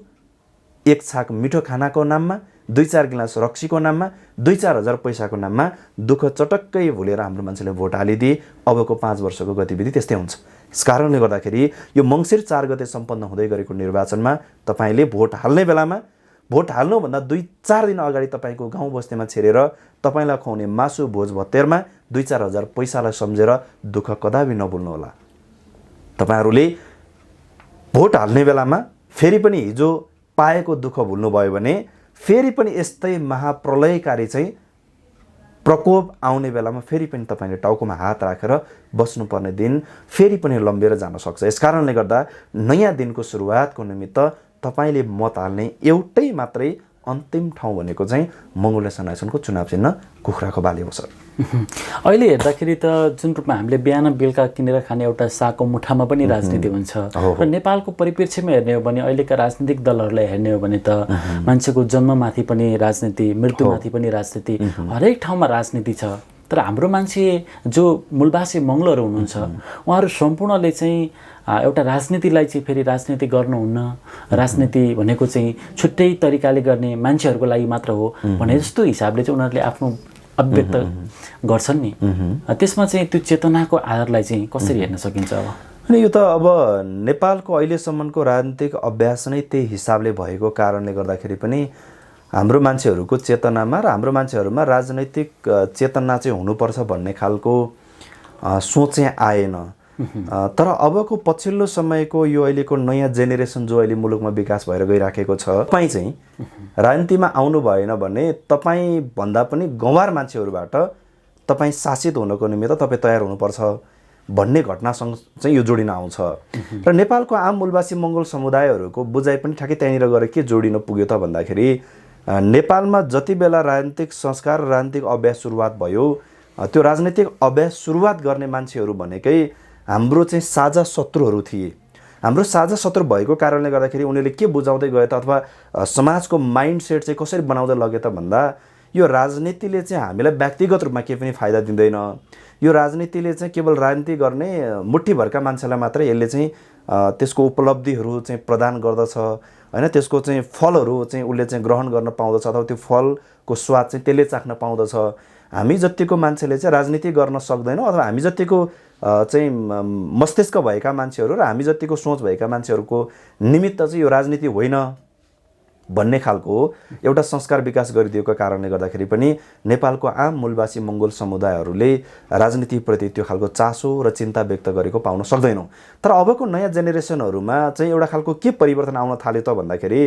डाक्टर गोपाल गुरुङज्यूले लडेको राजनीतिक लडाइँ पछाडि मुलुकमा स्थापित भएको लोकतान्त्रिक व्यवस्थाले चाहिँ मन नपरेको कुरा आफूलाई जहाँ मन लाग्छ त्यहीँनिरै विरोध जनाउन पाउने एउटा अधिकार प्राप्त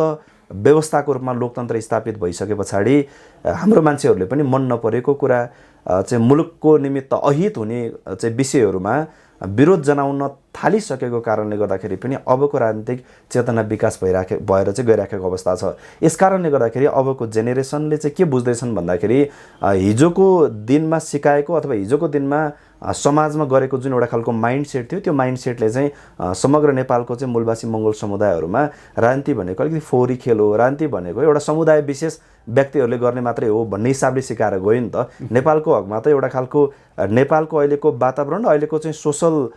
जुन अहिलेको स्ट्रक्चर जुन छ नेपालको यसलाई चाहिँ निर्माण गर्नको निमित्त बाहुन छेत्रीको त्यो खालको भूमिका भयो कि नेपालमा चाहिँ हिन्दू आर्य बाहुन छेत्री नस्लका मान्छेहरू राजकाज गर्ने राजनीति गर्ने मान्छे, नेपालको बहुसङ्ख्यक मूलवासी मङ्गोल जनताहरू भनेको चाहिँ मातेर बस्ने मतवाली हुने चाहिँ जाँड रक्सी खाने र बस्ने यिनीहरूको यति मात्रै हो भन्ने खालको एउटा खालको सोसल स्ट्रक्चर पनि त्यसरी बन्यो र यसको फाउन्डेसन पनि त्यो हिसाबले बनेको कारणले गर्दाखेरि जन्मिँदाखेरि घरभित्रै सिकाउने बेलामा संस्कार के भनेर सिकाइयो भन्दा बाहुन छेत्रीको परिवारमा जन्मिने बित्तिकै तिमी शासकको छोरा हौ, तिम्रै उमेरमा जन्मिँदै गरेको नेपालको मङ्गोल नस्लमा जन्मिँदै गरेको मान्छे भनेको तिम्रो दास हो भन्ने खालको चाहिँ एउटा खालको सानो उमेरमा हुर्किने बेलामा नै त्यो खालको चाहिँ एउटा जग बसालिदिएको कारणले गर्दाखेरि नि हाम्रो मान्छेको चेतनामा चाहिँ के पस्न सकेन त भन्दा राजनीतिक चेतनाको चाहिँ एउटा खालको स्तर चाहिँ विकास हुन सकेन, त्यो खालको चाहिँ हाम्रो मान्छेको मस्तिष्कमा त्यसको बिउ पर्न सकेन। तर अहिलेको जेनेरेसन चाहिँ के भयो त भन्दाखेरि डाक्टर गोपाल गुरुङज्यूको जीवन सङ्घर्ष देखेर उहाँले लेख्नुभएको पुस्तक अध्ययनबाट चाहिँ प्राप्त गरेको जुन एउटा शिक्षा छ त्यो शिक्षाले चाहिँ हाम्रो मान्छेलाई दिशाबोध के गर्यो त भन्दाखेरि कोरा शिक्षाको हिसाबले उसले डक्टरेट पिएचडी पास गरे तापनि व्यवहारिक शिक्षा र राजनीतिक चेतना नहुने मान्छे चाहिँ बाहुन छेत्रीको पछि जोसँग चाहिँ शिक्षाको हिसाबले नि उसँग भन्दा नि कम्ती शिक्षा भएका बाहुन छेत्रीको पछि कुदिराखेको देखे पछाडि अहिलेको हाम्रो मान्छेको मस्तिष्कमा चाहिँ एउटा चेतना के आइराखेको छ भन्दा राजनीतिक चेतना विहीन मान्छे चाहिँ मरेतुल्य भएर जीवन जिउनु पर्ने रहेछ अथवा पशुको जस्तै जीवन जिउनु पर्ने रहेछ भन्ने कुरा बुझिसके पछाडि अबको नयाँ जेनेरेसनहरूले चाहिँ हिजोको जुन एउटा वातावरणले सिकाएको शिक्षा थियो त्यसबाट अलिकति चाहिँ नागेर त्यसबाट चाहिँ त्यो जुन एउटा खालको समाजको एउटा पर्दा थियो त्यो पर्दालाई उगाएर चाहिँ एउटा खालको सुन्दर संसार हेर्न सक्ने ठाउँमा हाम्रो मान्छे पुगिसकेको अवस्था छ सर अहिलेको अवस्थामा। तपाईँ हिजोको दिनदेखि आजसम्म आइपुग्दाखेरि जुन रूपमा एउटा व्यक्तिबाट चाहिँ व्यक्तित्वको परिभाषा दिँदै आइराख्नु भएको छ र यस क्रममा चाहिँ अब आउने निर्वाचनमा चाहिँ आफ्नो उम्मेदवारीको चाहिँ तयारी चाहिँ कसरी गर्दै हुनुहुन्छ? विशेष गरी यसपालिको निर्वाचनमा मेरो आफ्नो जीवनको यो एउटा पहिलो निर्वाचनको अभ्यास हो। झन्डै झन्डै यो मङ्गोल सनाइसनमा करिब करिब झन्डै चाहिँ 11-12 वर्षको निरन्तर एउटा राजनीतिक अभ्यास र सानो उमेरमा महामानव डाक्टर गोपाल गुरुङज्यूसँग भएको जुन एउटा भेट, डाक्टर गोपाल गुरुङज्यूबाट पाएको केही सिद्धान्त दर्शन र उहाँबाट पाएको दार्शनिक कुराहरू र उहाँ सँगसँगै हिँड्ने क्रममा उहाँले चाहिँ तोते गर्दै बोल्न सिकाउनु भएको स्वरहरूलाई विकास गर्दै जाने क्रममा करिब करिब आजको यो उमेरमा उभिँदै गर्ने क्रममा र उहाँले देखाउनु भएको बाटो अनुसार डाक्टर गोपाल गुरुङज्यूले स्पष्टसँग भन्नुभएको थियो उहाँको जीवनकालमा कि नयाँ नेपालको सृजना गर्न सक्ने र मैले देखेको नेपाल बनाउन सक्ने नयाँ जेनेरेसन चाहिँ अब बिस्तारै मुलुकमा पैदा हुँदै जाँदैछ भनेर गोपाल गुरुङले देख्नुभएको जुन एउटा खालको र उहाँले बताउनु भएको जुन एउटा खालको प्रिडिक्सन थियो त्यो आधारलाई पनि एउटा खालको चाहिँ आधार बेस्ड बनाउँदै यसपालाको निर्वाचनमा जीवनको पहिलो पटक जनताहरूको बीचमा म आफूलाई नै चाहिँ जनताहरूको एउटा नेतृत्वदायी भूमिका निर्वाह गर्ने ठाउँमा अब चाहिँ करिब उभिन सक्छु भन्ने लागेर नै यसपालिको निर्वाचनमा म जनताहरूको बिचमा जाँदैछु। हिजोको एउटा खालको चाहिँ जुन अध्यारो परिवेश थियो मुलुकमा, जुन एउटा खालको चाहिँ जनताहरू निसासिएर बसेको ठाउँ थियो कि जनताले आफ्नो अभिभावकको भूमिका सुम्पिनको निमित्त देशको राम्रा मान्छेहरूबाट पनि राम्रो मान्छेलाई चुन्न नपाउने एउटा व्यवस्था थियो। यो देशमा जनताहरूले चाहेर होस् या नचाहेर होस् उसले बाध्यतावश चाहिँ राजा र रानीको गर्भबाट जन्मेको मान्छे त्यो लुलो भए पनि, त्यो लङ्गडो भए पनि, त्यो कानो खोडौँडो चाहिँ बहिरो भए पनि, अथवा उसले कुनै पनि कुरा नजानेको होस्, अथवा ऊ गजडी नै किन नहोस्, ऊ अथवा ऊ कुनै जडिया नै किन नहोस्, राजा र रानीको गर्भबाट जन्मेको मान्छेलाई नै देशको योग्य मान्छेहरूले पनि त्यही मान्छेलाई तपाईँ नै चाहिँ यो देशको महान मान्छे हो भनेर स्यालुट ठोक्नु पर्ने एउटा कठिन परिवेश थियो मुलुकमा। डाक्टर गोपाल गुरुङज्यूको जीवनको उहाँको झन्डै 8 दशकको जीवन चाहिँ हाम्रो नेपालको मङ्गोल समुदायमाथि समर्पण गरेर जीवनमा उहाँले केही पनि कुरा लिएर नगए तापनि नेपालको आउने भावी पुस्ता मङ्गोलहरूलाई चाहिँ देशको शासकीय स्वरूपको उच्च तहको नेतृत्वमा पुगेको र त्यहाँनिर पुर्याउनको निमित्त उहाँको जीवन सङ्घर्ष भएको कारणले गर्दा हिजोको त्यो कठिन परिवेशबाट मुक्ति दिलाउँदै नेपालको बहुसङ्ख्यक जनताहरूलाई आफ्नो नेतृत्व पङ्क्तिमा चाहिँ देशको योग्य मान्छेलाई पुर्याउन पाउने एउटा व्यवस्थाको रूपमा लोकतन्त्र ल्याइसक्नु भए पछाडि सुरुवात भएको निर्वाचनमा मङ्गोल सनाइसनले अहिले त्यो अभ्यासमा हामी जान पाउने भएका छौँ। त्यसै सँगसँगै यसपालाको निर्वाचनमा चाहिँ मेरो आफ्नो पनि जनताहरूको बीचबाट अब चाहिँ कमसेकम जनताहरूको चाहिँ पीडा व्यथा र वेदनाहरूलाई सम्बोधन गर्नको निमित्त उहाँहरूको समस्याहरूलाई राज्यको चाहिँ जुन स्तरमा रहेर अथवा जुन स्थानमा लगेर चाहिँ त्यो कुरालाई अथवा त्यो आवाजलाई राख्नुपर्ने हो त्यो ठाउँमा लगेर राख्न सक्छु भन्ने एउटा उद्देश्यसहित र यो देशको चाहिँ समग्र देशको सर्वाङ्गीण विकासको निमित्त मसँग दिन सक्ने धेरै कुराहरू नभए तापनि कमसेकम जनताहरूको पक्षमा इमान्दारी ढङ्गबाट म चाहिँ खुट्टा नकमाइकन चाहिँ उभिन सक्छु भन्ने लागे पछाडि यसपालिको निर्वाचनमा मङ्गोल नेसनल अर्गनाइजेसनलाई प्रतिनिधित्व गर्दै यसपालिको निर्वाचनमा मेरो आफ्नो उम्मेदवारी दर्ता भएर गएको अवस्था छ। र मलाई यसपालि लागेको कुरा चाहिँ के चाहिँ हो भन्दा जनताहरूको बिचमा म जाँदै गर्दाखेरि जनताहरूले अब कसरी मूल्याङ्कन गरे, जनताहरूको तर्फबाट मत कसरी हाल्ने, जनताहरूले मलाई विजय गराउँछन् कि हराउँछन् भन्ने कुराले भन्दा पनि मलाई यति बेला महत्त्व चाहिँ कहाँनिर राखिराखेको छ भन्दा म निर्वाचन लड्दै गर्ने क्रममा म कसलाई विस्थापित गर्न जाँदैछु भन्दाखेरि विस्थापित चाहिँ पुरानो नेताको नाममा चाहिँ 50, 55, 60 वर्ष उमेर काटेका मान्छे मात्रै होइन कि विस्थापित गर्ने नाममा आजसम्म हिजोका मान्छेहरूको पुरानो नेता त पुरानो नै हुन्, संस्कार पनि पुरानो बोकेका मान्छेहरूलाई पूर्ण रूपमा उनीहरूलाई विस्थापित गरेर नयाँ सोच भनेको उदारवादी सोच, समग्र जनताहरूलाई सम्बोधन गर्ने सोचसहितको एउटा नेतृत्व प्रदान गर्नको निमित्त यसपालिको निर्वाचन अभ्यासमा चाहिँ म जनताको बिचमा जाँदैछु र जनताको बिचमा जाने क्रममा यसपालिको निर्वाचनमा म जनताको बिचमा जाने बेलामा मैले अहिले बोकेको र मैले अहिले सोचेको कुरा भनेको यति बेला के हो भन्दा जनताको बिचमा जाँदै गर्ने क्रममा म खरो रूपमा जनताहरूको अग्नि परीक्षामा उभिनको निमित्त तयार भएर म जनताको बिचमा जाँदैछु। जनताहरूले अग्नि परीक्षाको रूपमा यसपालाको निर्वाचनमा उहाँहरूले मत दिएर चाहिँ निर्वाचनमा अग्नि परीक्षाको रूपमा हेर्नुभयो भने त्यो अग्नि परीक्षामा खरो रूपमा उत्रिन्छु भन्ने हिसाबले तयारी भएर चाहिँ यो निर्वाचनमा एउटा खालको आन्तरिक तयारी भइराखेको छ र समग्र जनताहरूको भावना, त्यहाँको जनताहरूले पाएको पीडा, व्यथा, वेदना त्यो त समग्र नेपालभरिको जनताहरूले पाएको कुरा त एउटै नै हो। तैपनि म आफै निर्वाचनमा जाँदै गरेको निर्वाचन क्षेत्रको जनताहरूको समग्र समस्याहरूलाई सम्बोधन गर्नको निमित्त, त्यो सम्बोधनको निमित्त भनेको मोटामोटी त्यसलाई सम्बोधन गर्नको निमित्त त एक हिसाबले नेपालमा यही 3वटा मुद्दा लोकतन्त्र, धर्मनिरपेक्ष र प्रान्तीय सङ्घीयताको जुन कुरा छ, यो 3वटा मुद्दालाई चाहिँ इमान्दारी ढङ्गबाट अलिकति बेइमानी नगरिकन यसलाई संस्थागत गर्न सक्यो भने पनि उनीहरूको ठुलो समस्या चाहिँ हल हुन्छ भन्ने कुरालाई नै लिएर अहिलेको निर्वाचनको चाहिँ एक खालको तयारी भइराखेको अवस्था छ सर। आम जनताले मङ्गोल नेसनल अर्गनाइजेसनको चुनाव चिन्ह भालेमा भोट हाल्दै गर्दाखेरि मैले हारेको भोट चाहिँ जुन रूपमा मैले रिन्छेन तामाङलाई भोट हाल्दै गर्दा पनि अथवा मैले एमएनओलाई के अरे भोट हाल्दै गर्दा भन्दा पनि म स्वयं आफूलाई जिताउनको लागि भोट हालेको अनुभूत भइराखेको छ भनेर त्यो आफ्नो विश्वस्त भएर भोट हाल्ने त्यो आम जनताहरूको त्यो विश्वस्तपनलाई चाहिँ कसरी हेरिराख्नु भएको छ? त्यो विषयमा त जनताहरूको अथवा आम मतदाताहरूकै विषयको कुरा हो त्यो, होइन? हामीले सोचिराखेको छौँ, अघि तपाईँले बताउनु भयो जस्तै मङ्गोल नेसनल अर्गनाइजेसनलाई र यो सङ्गठनको निर्वाचन चिन्ह कुखुराको भाले लिएर उठ्ने उम्मेदवारहरूलाई हाल्दै गरेको मत भनेको तपाईँले हालेको मतले व्यक्ति अथवा सङ्गठन मात्रै बन्ने होइन। उहाँहरूले हालेको मतले व्यक्ति सङ्गठनसहित त्यो भन्ने बहुमूल्य कुरा देश पनि बन्छ र तपाईँ हाम्रो आम समाज पनि बन्छ।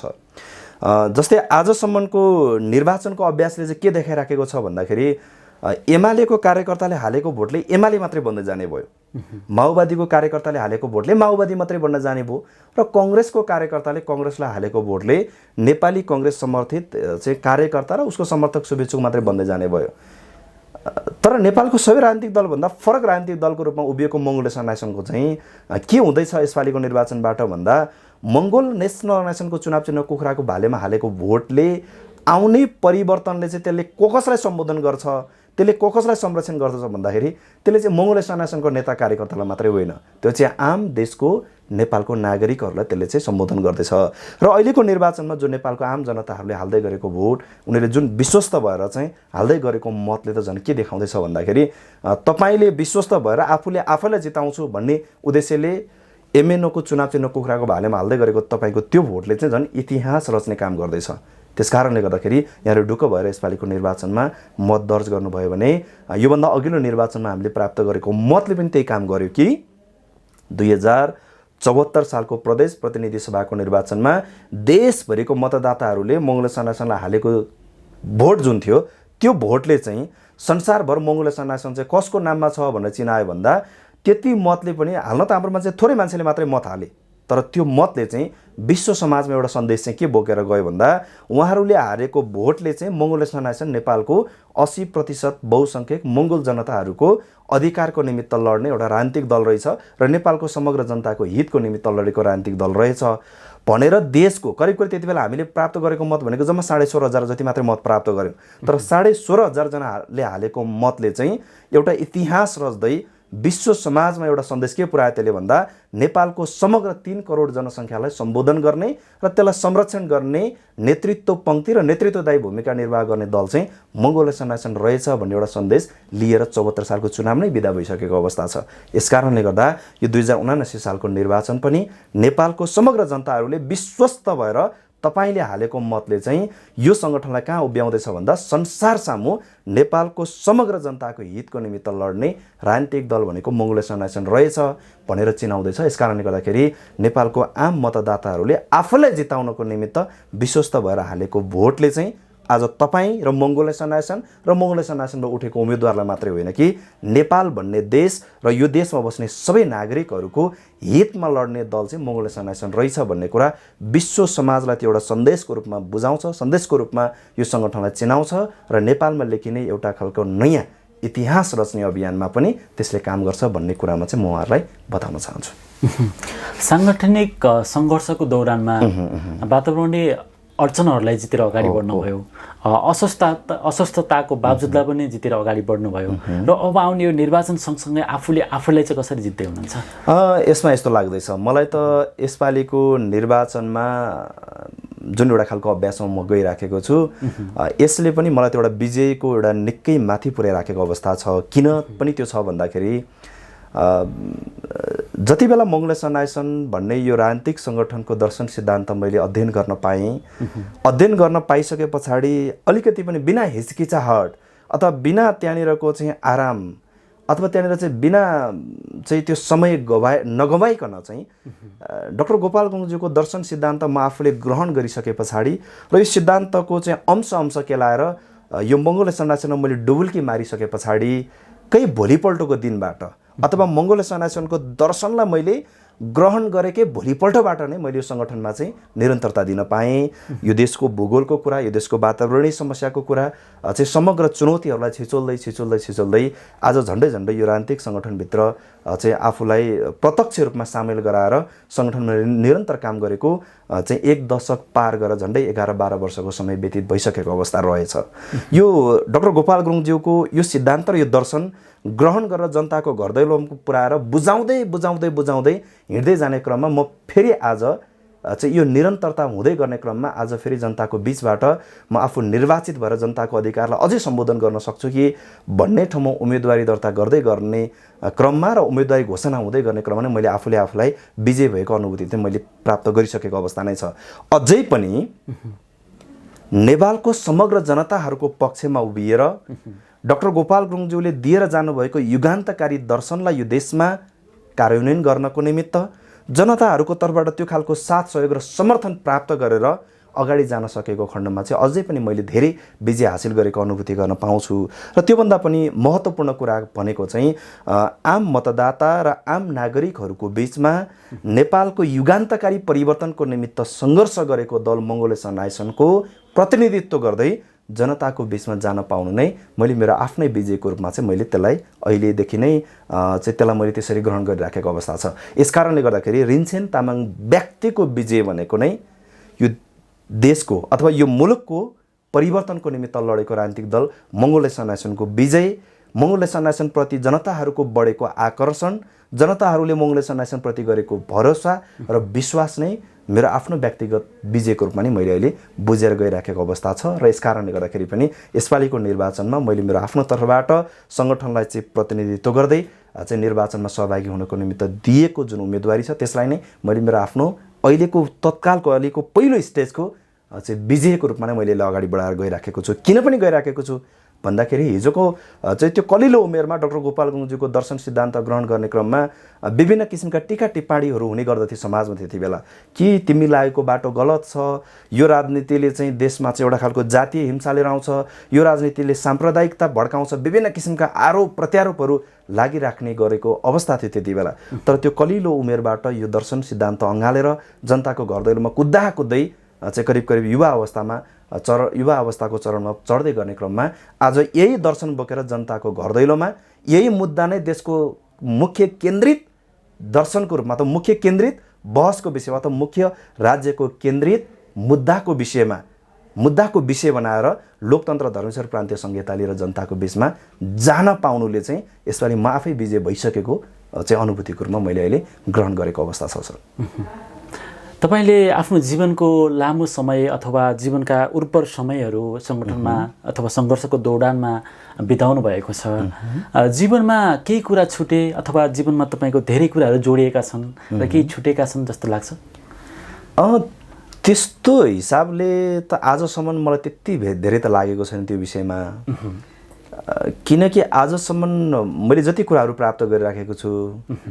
त्यो मैले व्यक्तिगत रूपमा भन्दा पनि सामाजिक रूपमा बढी धेरै चाहिँ प्रपर्टीहरू अहिले जोडिराखेको अवस्था छ। यस कारणले यो दृष्टिकोणबाट हेर्दाखेरि मैले त्यस्तो कुरा छुटाएँ जस्तो मलाई लाग्दैन मेरो जीवनमा हैन। त्यो किन पनि लाग्दैन भन्दा यदि अब चाहिँ आम नागरिकको स्तरबाट अथवा आफूलाई पनि एउटा कमन पिपुलहरूको भिडमा राखेर जोखेको भए त पक्कै पनि धेरै कुराहरू छुटे होला। त्यो भौतिक विलासिताका कुराहरू थिए होला,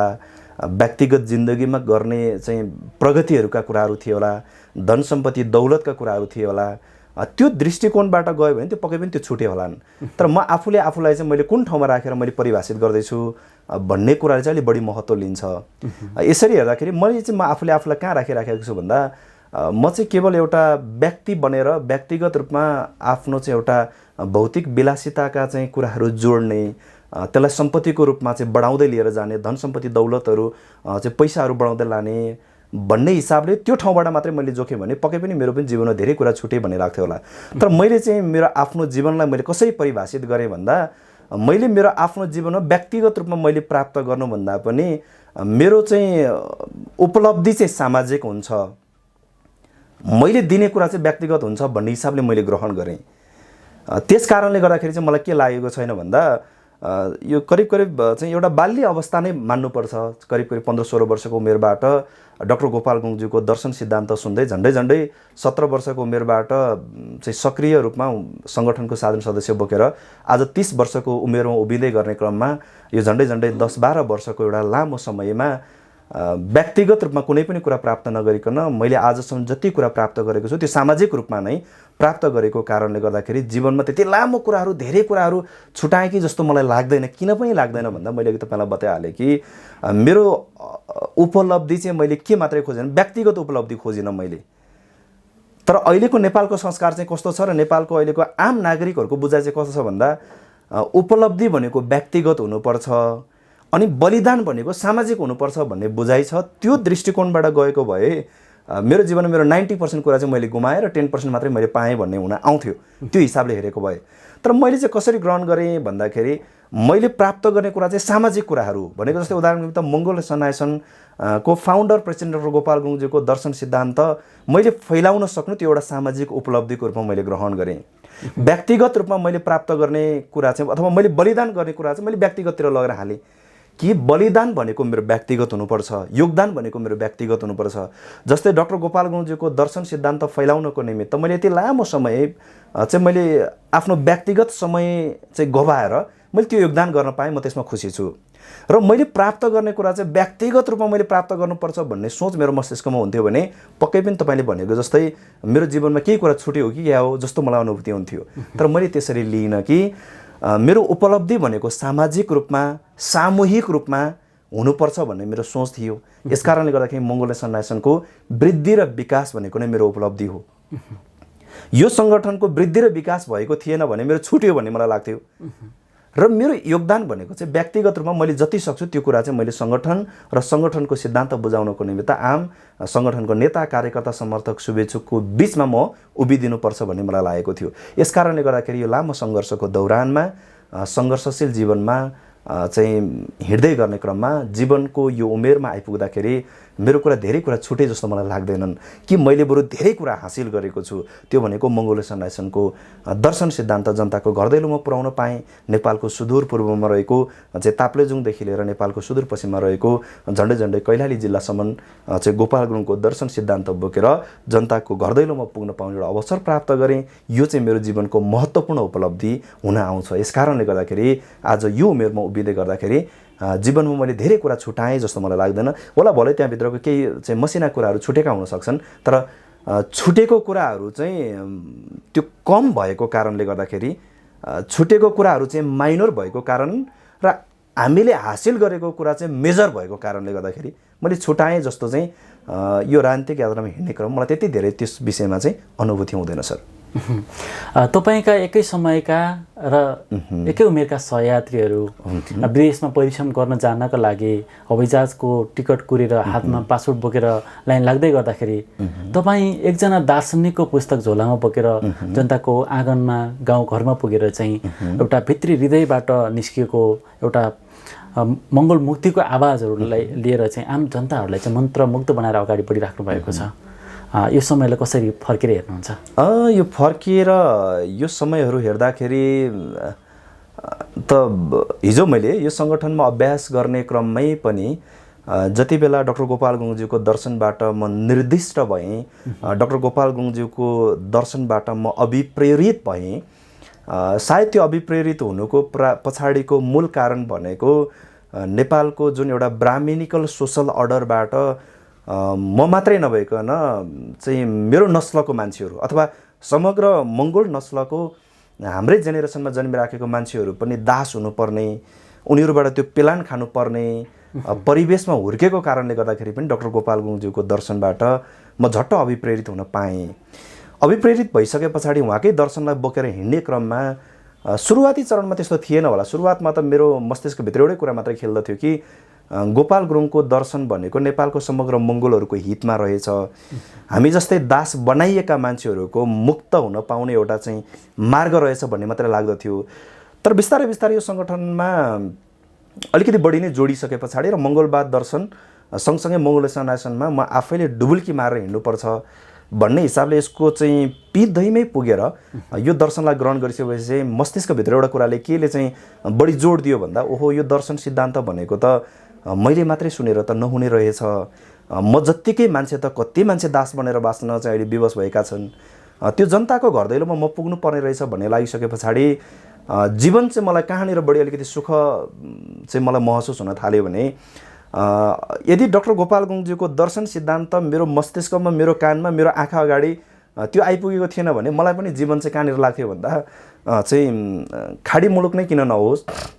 चाहिँ अघि तपाईँले बताउनु भए जस्तै एउटा चाहिँ हवाईजहाजको टिकट बोकेर चाहिँ ब्यागभित्र चाहिँ पासपोर्ट बोकेर भिजा लगाएर महिनामा 20-30 हजार 30-40 हजार नेपाली रुपैयाँ कमाउनको निमित्त विदेशिनु नै मेरो एउटा जीवन जस्तो लाग्थ्यो होला। विदेशिएर त्यहाँ पुगेर 2-4 पैसा कमाएर घर पठाउँदै गरेको त्यो जीवन नै मलाई चाहिँ सुखमय जिन्दगी जस्तो लाग्थ्यो होला। तर गोपाल गुरुङको दर्शन र सिद्धान्त मेरो कलिलो मस्तिष्कमै परेको कारणले गर्दा र कलिलो मस्तिष्कभित्र नै चाहिँ उहाँले के सिकाइदिएर जानुभयो भन्दाखेरि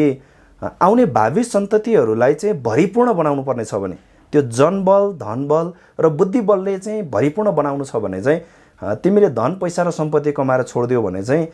तिम्रो आउने सन्तति भरिपूर्ण हुँदैन। तर यदि तिमीले संस्कार कमाएर, संस्कार सिकाएर राजनीतिक चेतनाको स्तर विकास गरेर छोडिदियो भने तिमीले पैसा 1 रुपियाँ कमाएर नराख्दै पनि आउने सन्तति आफै तिमीले दिएको संस्कार र राजनीतिक चेतनाले ऊ आफै बाँचेर आफ्नो जीवन पूर्ण रूपमा चाहिँ उसले बिताउन सक्छ भन्ने कुरा त्यो कलिलो मस्तिष्कमा उहाँले हालिदिनु भएको कारणले गर्दाखेरि चाहिँ मलाई चाहिँ सुख कहाँनिर हुन थाल्यो भन्दाखेरि अब त्यसलाई चाहिँ फरक पार्टबाट हेर्दाखेरि त जनताको घर दैलो जाने कुरा सजिलो छैन। त्यही माथि पनि नेपालको मूलवासी मङ्गोल समुदायहरूको बसोबास हुने नेपालको भूगोल भनेको चाहिँ एउटा खालको अन्नकन्टार पहाडको चाहिँ चुचुराहरूमा हैन, एउटा खालको चाहिँ अबोध जनताहरूको बस्तीहरू हामीले भेट्न पाउँछौँ। त्यस्तो ठाउँको चाहिँ पैदल यात्रादेखि लिएर चाहिँ जटिल यात्राहरूको क्रममा हामीले भोगेका त्यति बेलाका घटना परिघटनाहरू सम्झ्यो भनेदेखि त दुःखदायी त छ, तर पनि त्यो दुःखभित्र एउटा सुख चाहिँ के छ भन्दाखेरि गोपाल गुरुङ जस्तो महामानवको युगान्तकारी दर्शन हाम्रै नस्लको जनताहरूलाई चाहिँ उनीहरूको घर दैलोमा पुगेर चाहिँ बुझाउन पाइएकोमा चाहिँ हामीले त्यो एउटा प्राप्त गरेको खुसीको कारणले गर्दा त्यो अतीतलाई सम्झिँदाखेरि दुःख र सुख बराबर छ। तर त्यो दिनलाई सम्झिएर अहिलेको समयलाई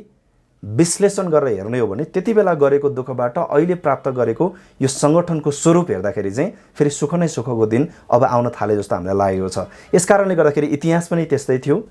इतिहासको हिजोको चाहिँ एउटा दर्दनाक चाहिँ परिवेशबाट विश्वका चाहिँ सफल लिडरहरूले गरेको सङ्घर्षबाट त्यो मुलुकमा अहिले पाएको जनताहरूले चाहिँ उनीहरूले सुनिश्चित गरेको अहिलेको सेवा सुविधा हेर्दाखेरि एउटा जेनेरेसनले त सेक्रिफाइस त गर्नै नै पर्दो रहेछ। उदाहरणको निमित्त हिजो चाहिँ दक्षिण अफ्रिकाको नेल्सन मण्डेलाकै कुरा गरौँ हैन, नेल्सन मण्डेलाले पनि 27 वर्ष जेल बस्दा त्यहाँको गोरा शासकहरूबाट चाहिँ अनेकौँ भुक्तमानहरूसँग त गाह्रै भएको थियो होला नि त। तर आज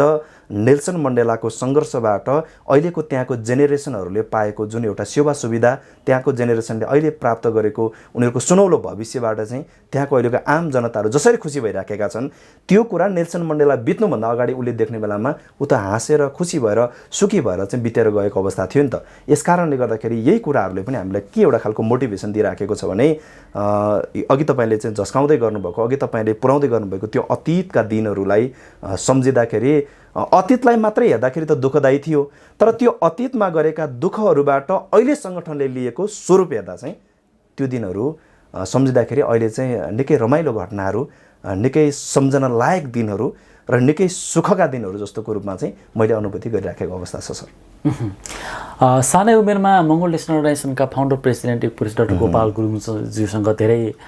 जुन रूपमा दौडानहरू, सङ्घर्षका दौडानहरूमा तपाईँ सँगै रहनुभयो, धेरै जुन रूपमा तपाईँहरूले चुचुराहरू काट्नुभयो, धेरै ठाउँहरूमा पुग्नुभयो र अगाडि बढ्नुभयो। त्यस क्रममा चाहिँ पुरुष डाक्टर गोपाल गुरुङज्यूले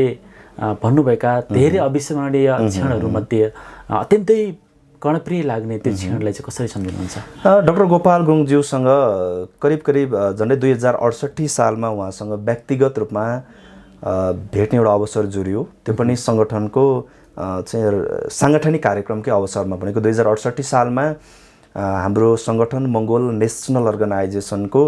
सोलुखुम्बु जिल्लाको दोस्रो जिल्ला अधिवेशन हुँदै थियो। त्यति बेला म भर्खरै 18 वर्षको उमेरमा आफ्नो उमेरमा म हिँड्दै थिएँ। त्यति बेला डाक्टर गोपाल गुरुङज्यू उक्त कार्यक्रमको प्रमुख अतिथिको रूपमा जानुभएको थियो र हामी चाहिँ त्यति बेला कार्यक्रममा अतिथिको रूपमा अथवा भनौँ त्यसलाई अझ मङ्गोल दर्शन हामी सिक्ने एउटा चाहिँ सङ्गठनको सामान्य कार्यकर्ताको रूपमा त्यो कार्यक्रममा हामी पुगिराखेको थियौँ। डाक्टर गोपाल गुरुङज्यूसँगको मेरो पहिलो भेट नै त्यो भेट थियो भने उहाँसँगको अन्तिम भेट भनेको त उहाँको निधनको समयमा अल्का हस्पिटलमा नै उहाँको र हाम्रो अन्तिम भेट चाहिँ त्यो बेला हुनु पुग्यो। र संयोगवश अर्को कुरा घटना के पनि हुनु पुग्यो भन्दा डाक्टर गोपाल गुरुङज्यू को अन्तिम उपचार उहाँको चाहिँ अल्का हस्पिटल ललितपुरमा हुँदै गर्ने क्रममा उहाँको निधन हुने रातमा चाहिँ डाक्टर गोपाल गुरुङज्यूको साथमा म आफै पनि थिएँ त्यति बेला। र अन्तिम रात त्यही दिन हुनु पुग्यो अथवा अन्तिम भेट भनेको डाक्टर गोपाल गुरुङज्यूसँग अल्का हस्पिटलको बेडमा उहाँले अन्तिम सास लिने रात नै उहाँको र मेरो अन्तिम भेट र उहाँसँगको मेरो पहिलो प्रत्यक्ष संवाद र भेट भनेको 2068 सालको सोलुखुम्बु जिल्लाको दोस्रो अधिवेशन कार्यक्रमको सिलसिलामा उहाँसँग भेट भएको थियो। उहाँसँगको भेटको त्यो खालको अविस्मरणीय क्षणहरू त धेरैवटा अविस्मरणीय क्षणहरू छन्। चाहिँ उहाँसँग बसेर गरेको संवादहरू, उहाँसँग गरेको कुराकानीहरूमा धेरैवटा त्यो खालको चाहिँ अविस्मरणीय क्षणहरू हुन पुगे। त्यो मध्येको नि अब सम्झनालायक घटनाहरूलाई सम्झिने क्रममा पनि धेरैवटा घटनाहरू छन्। त्यो मध्येको नि मलाई जोड्नै पर्ने विषयको रूपमा लागेको चाहिँ उहाँसँगको पहिलो भेट नै चाहिँ मेरो लागि चाहिँ अविस्मरणीय हुन पुग्यो। त्यो किन नि अविस्मरणीय हुन पुग्यो भन्दा 2068 सालमा सोलुखुम्बु जिल्लाको पहिलो जिल्ला अधिवेशन कार्यक्रम गर्ने क्रममा मलाई त लाग्दथ्यो त्योभन्दा पहिला त मलाई त राजनीतिक कुराहरू, राजनीतिक दर्शनका कुराहरू, राजनीतिक भाषण, मन्तव्य, र्याली, कार्यक्रमको विषयमा त मलाई त्यति आइडियाहरू थिएन। तर 2068 सालमा पहिलोचोटि सोलुखुम्बु जिल्लाको दोस्रो अधिवेशन कार्यक्रममा सहभागी हुन जाने क्रममा म सानो उमेरमा जति बेला म एसएलसीको चाहिँ अध्ययन गर्दै थिएँ त्यति बेलाको नेपालको माहौल बनेको विशेष गरी माओवादीमय माहौल थियो। त्यति बेला गाउँघरमा हामी पढ्दै गर्ने क्रममा हामीले सानो उमेरमा के देखेका थियौँ भन्दा माओवादी पार्टीको कार्यक्रम भनेको गाउँभरिको मान्छेहरू गएर सुन्ने, धेरै मान्छेहरूको जमघट भएको हामीले देख्दथ्यौँ। यो देखेको कारणले गर्दाखेरि हाम्रो पनि सोलुखुम्बुको अधिवेशन भने पछाडि गाउँबाट मङ्गोलहरू आइपुगेको होला, धेरै मान्छेहरू होला, त्यो धेरै मान्छेहरूको बिचमा गएर चाहिँ हाम्रो कुराहरू राख्ने होला भन्ने लागेको थियो। तर हामी त्यहाँ पुग्दाखेरि मोटामोटी हाम्रो सङ्गठनको कार्यकर्ताहरू भनेको गरी त्यही 50-60 जना जति मात्रै हाम्रो कार्यकर्ताहरू भेला हुनुहुन्थ्यो। त्यो 50-60 जना कार्यकर्ताहरूकै बिचबाट सोलुखुम्बु जिल्ला अधिवेशनको र्याली चाहिँ त्यहाँको जिल्ला सदरमुकाम सल्लेरी बजारमा र्याली सुरु भयो। त्यो र्याली सुरु हुने क्रममा चाहिँ डाक्टर गोपाल गुरुङज्यू अलिकति अस्वस्थ हुनुहुन्थ्यो। उहाँको एकापट्टि हात मैले समातेर त्यो र्यालीमा सहभागी भएर उहाँको एउटा हात समातेर चाहिँ र्यालीमा हिँड्दै गर्ने क्रममा त्यो एउटा उहाँले देखाउनु भएको जुन एउटा साहस थियो कि त्यो 50-60 जना मान्छेको बिचमा हुँदै गरेको र्यालीमा डाक्टर गोपाल गुरुङलाई भित्र अनुभूति के भइरहेको थियो भने मैले चाहिँ नेपालको समग्र नेपाललाई जित्दैछु भन्ने एउटा साहससहित उहाँले चाहिँ जुन र्याली सभामा सहभागी भएर अन्तिममा उहाँले सम्बोधन गर्नुभयो, उहाँको त्यो सम्बोधन, उहाँको त्यो र्यालीमा सहभागी हुँदाखेरि उहाँले देखाउनु भएको व्यवहारहरू र अन्तिममा कार्यक्रम सकिसकेपछि उहाँसँग भएको संवादबाट चाहिँ मैले के बुझेँ भन्दा उमेरको हिसाबले त्यो उमेरमा पुगिसकेको डाक्टर गोपाल गुरुङज्यूको त्यो साहस देख्दाखेरि चाहिँ मलाई पनि यो सङ्गठनभित्र लागेर म त भर्खर एउटा बाल्य अवस्थाबाट युवा अवस्थामा चढ्दै गरेको भर्खरको एउटा चाहिँ ठिटो थिएँ, भोलिको दिनमा मैले त अझै धेरै गर्न सक्ने रहेछु नि त भन्ने चाहिँ उहाँको त्यो पहिलो भेटमा चाहिँ उहाँसँग भएको त्यो एउटा अविस्मरणीय घटनाको रूपमा चाहिँ उहाँले देखाउनु भएको त्यो साहस चाहिँ मलाई एउटा अविस्मरणीय घटनाको रूपमा लागेको छ। र आजको दिनसम्म पनि सङ्गठनमा हिँड्ने क्रममा मलाई यो विचलितपन अथवा कोही कोही बेलामा धेरै हाम्रै कार्यकर्ताहरूमा अथवा राजनीति गर्ने क्रममा धेरै चाहिँ राजनीतिक नेता कार्यकर्ता त्यो एमएनओको मात्रै नभइकन विभिन्न राजनीतिक दलमा लागेको मान्छे कार्यकर्ताहरू म के देख्छु भन्दा सङ्गठनले अथवा उनीहरू लागेको राजनीतिक दलले कुनै एउटा खालको कठिन घटनाबाट चाहिँ अगाडि होइन एक कदम पछाडि हट्न बाध्य भयो भने उनीहरू आफै निराश भएर सङ्गठनबाट बाहिरिरहेको घटनाले चाहिँ मलाई कहिले पनि छुएन। त्यो किन छुएन त भन्दा गोपाल गुरुङसँगको त्यो पहिलो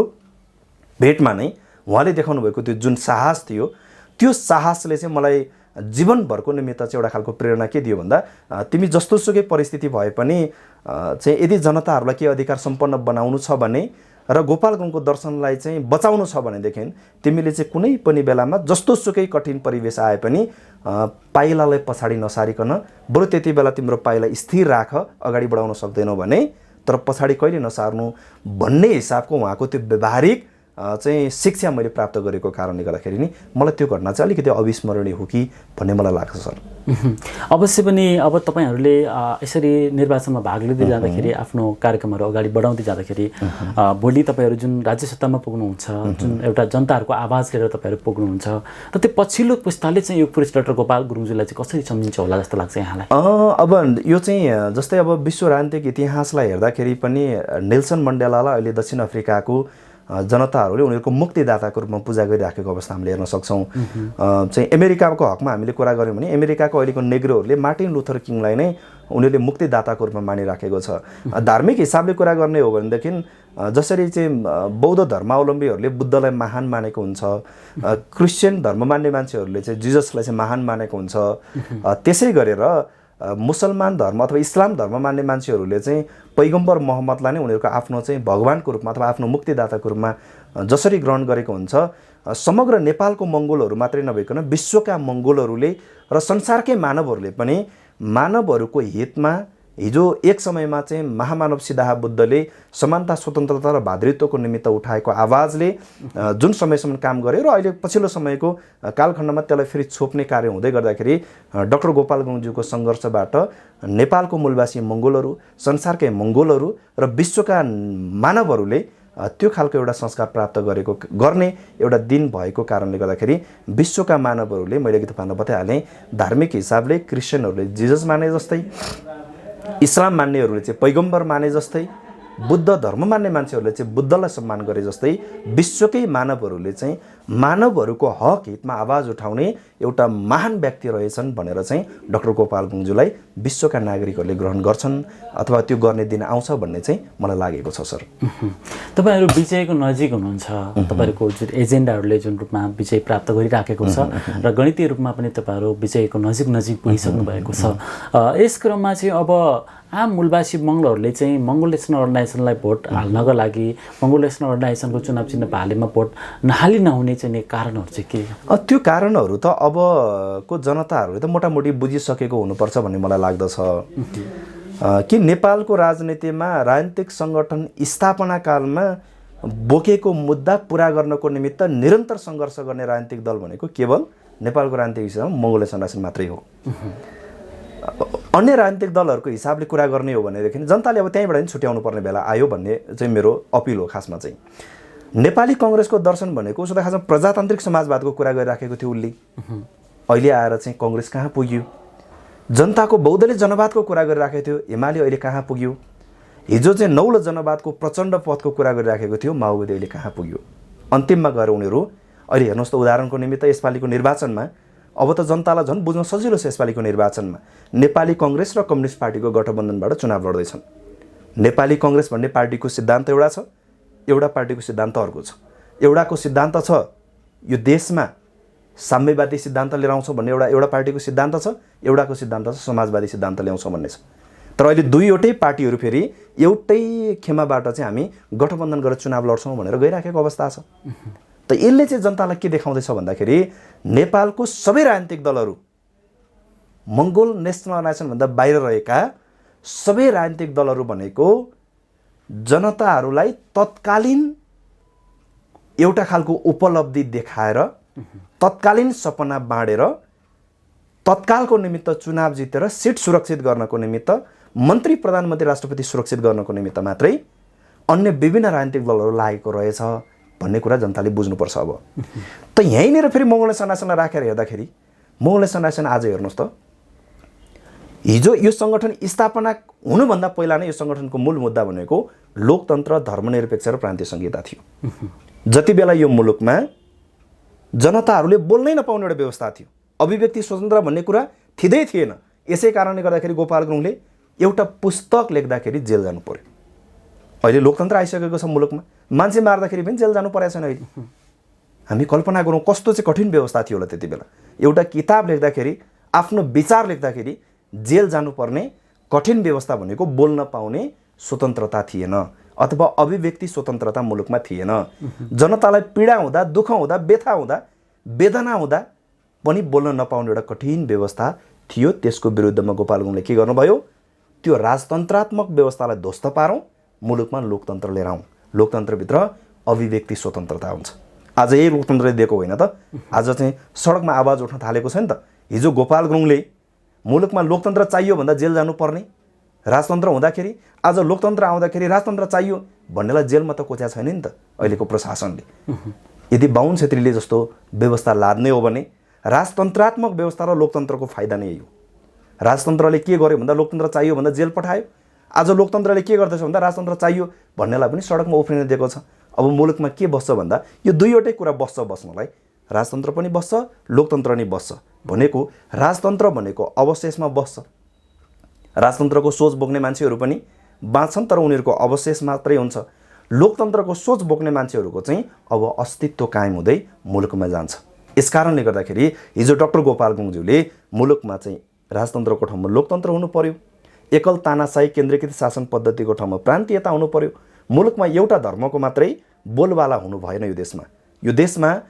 धर्म भनेको व्यक्तिको आस्थाको कुरा हो। उसले जुन धर्ममा उसले आस्था राख्छ त्यही धर्म मान्न पाउने व्यवस्थाको निमित्त मुलुकमा धर्मनिरपेक्ष हुनु पर्यो। यो तीनवटा मुद्दा भनेको नै यो देश विकास गर्ने, यो देशको जनताहरूलाई अधिकार सम्पन्न बनाउने व्यवस्था यही तीनवटा हो भनेर गोपाल गुरुङले आवाज उठाउनु भएको। यही उठाए बापत उहाँ भद्रगोल जेल पुग्नुभयो। जेलभित्र नै उहाँले मङ्गोले सनासन खोल्नुभयो। खोल्ने बित्तिकै मङ्गोले सनासनको मूल माग र मुद्दा भनेकै लोकतन्त्र, धर्मनिरपेक्ष र प्रान्तीयता थियो। जति बेला यो मुलुकमा लोकतन्त्र, धर्मनिरपेक्ष र प्रान्तीय संहिता यो मुलुकमा स्थापित भएको थिएन, त्योभन्दा पहिलाको हाम्रो मुद्दाको रूपमा लोकतन्त्र घोषणा गर, धर्मनिरपेक्ष लागू गर, प्रान्तीयतालाई कार्यान्वयन गर भन्ने मात्रै विषय हाम्रो मुद्दाको रूपमा उठेको थियो।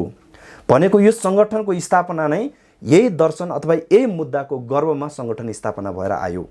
आज मुलुकमा लोकतन्त्र, धर्मनिरपेक्ष र प्रान्तीय संहिता आइसके पछाडि अब यो अहिलेका वर्तमान शासकहरू त यो लोकतन्त्र, धर्मनिरपेक्ष, प्रान्तीयता त माया गर्ने शासक त होइनन्। यिनीहरूबाट कुनै पनि बेला यसको घाँटी निमोठिन सक्छ। उदाहरणको निमित्त 2007 सालको घटनालाई हामी हेरौँ। 2007 सालमा राणा खेदाएर मुलुकमा प्रजातन्त्र त ल्यायो, बहुदलीय व्यवस्था त मुलुकमा आयो। 7 सालको क्रान्तिपछि त्यो आएपछि होला त अब त गर्ला त भनेको फेरि उही बाहुन क्षेत्रीहरू राजा राणाहरू मिलेर के गरे भन्दा त्यसको 10 वर्ष बित्दा नबित्दै 17 सालमा फेरि राजा महेन्द्रले कु गरेर उसले आफ्नो हातमा चाहिँ फेरि सत्ता लिएर मुठीबाट नै सत्ता चलाउने एउटा व्यवस्था ल्याए। यसकारणले गर्दाखेरि हामीले यसपालि के गर्यौँ भन्दा मुलुकमा लोकतन्त्र, धर्मनिरपेक्ष र प्रान्तीयता आइसके पछाडि अब लोकतन्त्र भनेको हाम्रो मुटु हो, धर्मनिरपेक्ष हाम्रो चाहिँ अङ्ग हो, प्रान्तीयता चाहिँ हाम्रो यो शरीरको चाहिँ मुटु हो भन्ने हिसाबले चाहिँ हामीले यो तीनवटा मुद्दालाई लोकतन्त्र हाम्रो प्राण हो, धर्मनिरपेक्ष हाम्रो मुटु हो, प्रान्तीयता हाम्रो अङ्ग हो, यो तीनवटा कुरालाई तलमाथि गर्न पाइँदैन भनेर निरन्तर सङ्गठन स्थापना कालदेखि आजसम्म सङ्गठनले उठाएको मुद्दा बोकेर यो मुद्दालाई बिस्तारै नेपालमा चाहिँ यसलाई स्थापित गर्दै यसलाई कार्यान्वयनको अभ्यासमा अगाडि बढाएको कारणले गर्दा पनि अब जनताले चुनाव चिन्ह कुखुराको भालेमा भोट हाल्नको निमित्त चाहिँ यो सैद्धान्तिक संस्कार, यो सैद्धान्तिक राजनीतिक यात्रालाई हेरेर पनि नेपालको आम नागरिकले चाहिँ मङ्गोले सनासनलाई भोट हाल्नुपर्छ भन्ने चाहिँ हाम्रो बुझाइ छ। अवश्य पनि आम मूलवासी मङ्गोलहरूले चाहिँ अबको दिनहरूमा चाहिँ दुःखमा मात्र मङ्गोल नेसनल अर्गनाइजेसनमा चाहिँ ओत लाग्न आउने त्यो समयलाई चाहिँ पार गरेर अबको दिनमा चाहिँ आजीवन रूपमा नै म मङ्गोल नेसनल अर्गनाइजेसनलाई सहयोग गर्छु भन्ने आँटहरू चाहिँ कतिको बटुली राखेको पाउनुहुन्छ अहिले? होइन, अब चाहिँ मोटामोटी अब हाम्रो मान्छेमा राजनीतिक चेतनाको स्तर कति विकास भयो भन्ने कुराले बढी भूमिका खेल्छ यहाँनिर पनि। हामी यो अहिलेको निर्वाचन प्रक्रियाको अभ्यासलाई हेर्दै गर्दाखेरि पनि हाम्रो मान्छेमा त्यो चेतना चाहिँ अब विकास भएर गएको छ। अब त्यो हिम्मत चाहिँ अब आउन थालेको छ। किन आउन थालेको छ भन्दा हामी जस्तै उदाहरण 2074 सालको र अहिलेकै उदाहरण लिखौँ। 2074 सालको प्रदेश प्रतिनिधि सभाको निर्वाचनको समयमा निर्वाचन आयोगमा चुनावमा सहभागी हुनको निमित्त 86 वटा राजनीतिक दलले निर्वाचन आयोगमा निवेदन पेश गरेको इतिहास छ, डेटा त्यो छ। 86 वटा मध्ये झनै 49 वटा राजनीतिक दलले बन्द सूची बुझायो, चुनाव भयो। 74 सालको चुनावको मत परिणामको र्याङ्किङ हेर्ने हो भने 86 वटा राजनीतिक दलसँग निर्वाचन लड्दै गर्दाखेरि मङ्गोल नेसन 19औं नम्बरमा चाहिँ यो सङ्गठनले आफ्नो र्याङ्किङ कायम गर्न सफल भयो। यसपालि 2079 सालको निर्वाचनको समयसम्म आइपुग्ने बेलामा निर्वाचन आयोगमा लिगलाइज भएर चाहिँ राजनीति गर्छु भन्ने राजनीतिक दलहरूको दर्ता चाहिँ 86 वटाबाट बढेर 113 वटा राजनीतिक दल निर्वाचन आयोगमा दर्ता हुन पुग्यो। 113 वटा दल दर्ता हुँदाखेरि स्थानीय तहको निर्वाचनमा देशभरिबाट भनेको हामीले चाहिँ उम्मेदवार उठाएको ठाउँबाट हामीले प्राप्त गरेको मत भारलाई चाहिँ हामीले आकलन गरेर अथवा त्यसलाई चाहिँ अहिले हेर्दाखेरि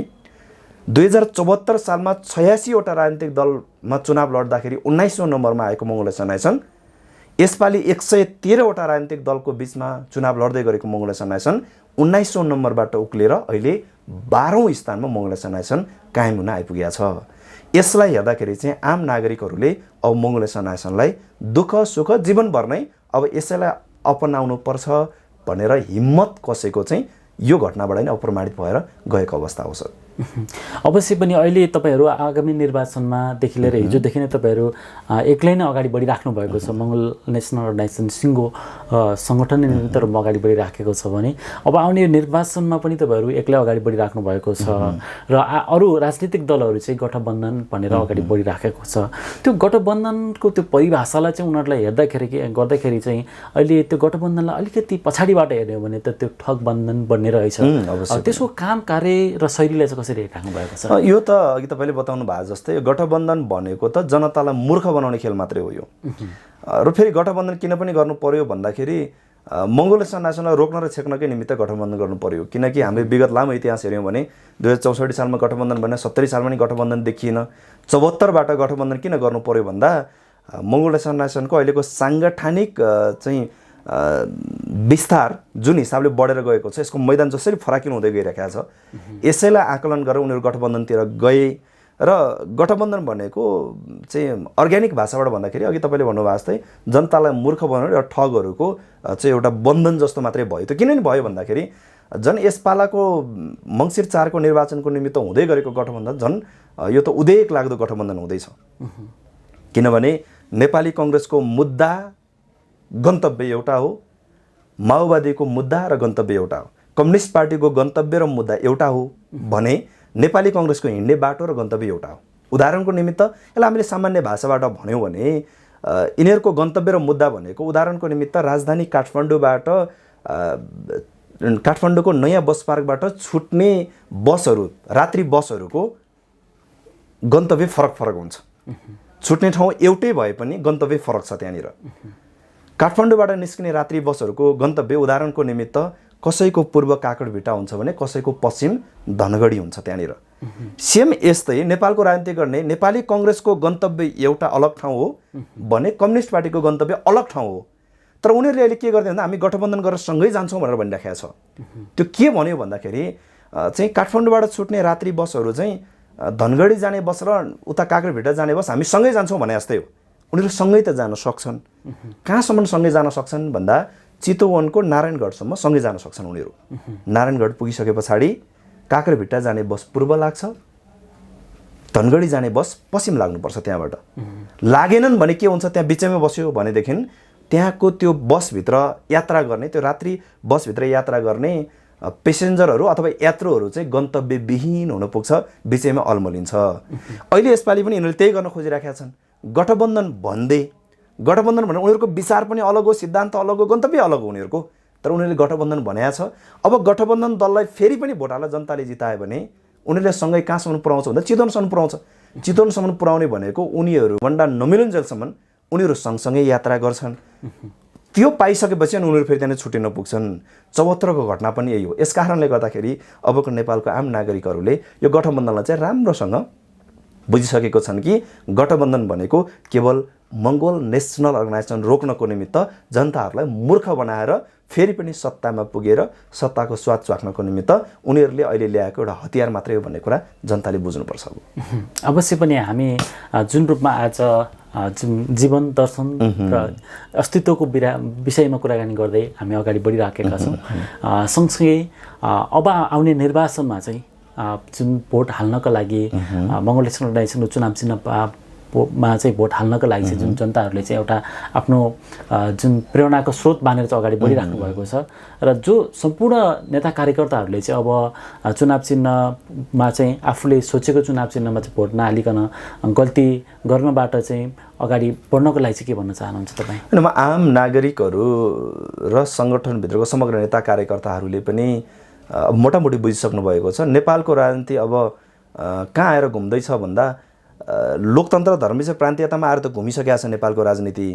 फेरि यो लोकतन्त्र धर्मनिरपेक्ष प्रान्तीयता भनेको त गोपाल गुरुङको मुद्दा हो। नेपालमा पहिलोपटक राजनीतिक रूपमा यो मुद्दा अगाडि सार्ने मान्छे, यो त स्पष्ट रूपमा हामीले बताउनुपर्छ। जति बेला गोपाल गुरुङ यो मुलुकमा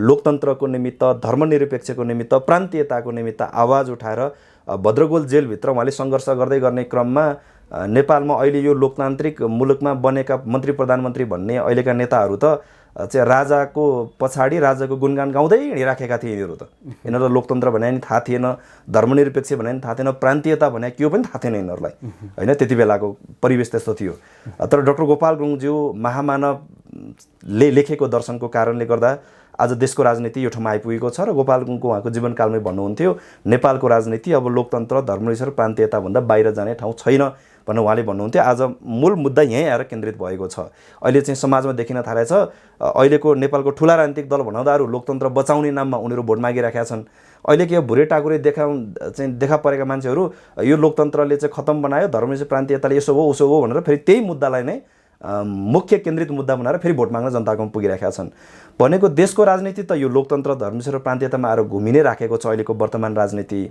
अब यो लोकतन्त्र, धर्मनिरपेक्ष र प्रान्तीयतामा घुम्दै गरेको राजनीति यो उठाउने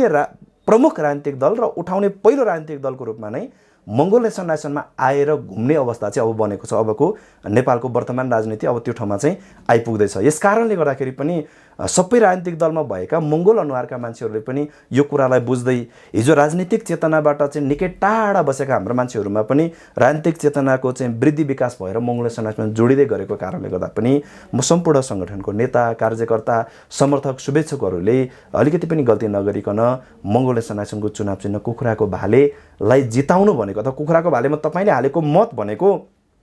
अहिले चुनाव जित्ला हार्लाले भन्दा पनि यसले लिने महत्त्व, यसले दिने सार्थकता भनेको चाहिँ के हो भन्दा मङ्गोल नेसनल अर्गनाइजेसनको चुनाव चिन्ह कुखुराको भालेमा हालेको भोटले चाहिँ इतिहासमा म पनि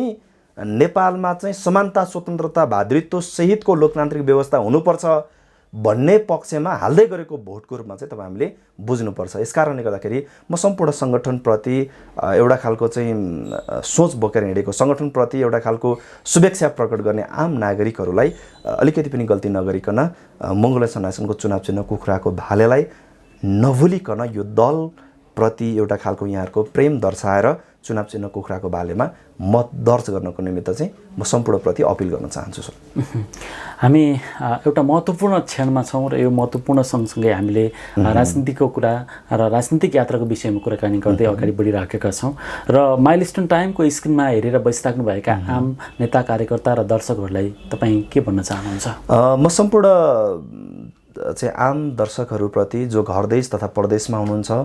आम लोकतन्त्रवादी आदरणीय आमा बुवा दाजुभाइ तथा दिदीबहिनीहरूप्रति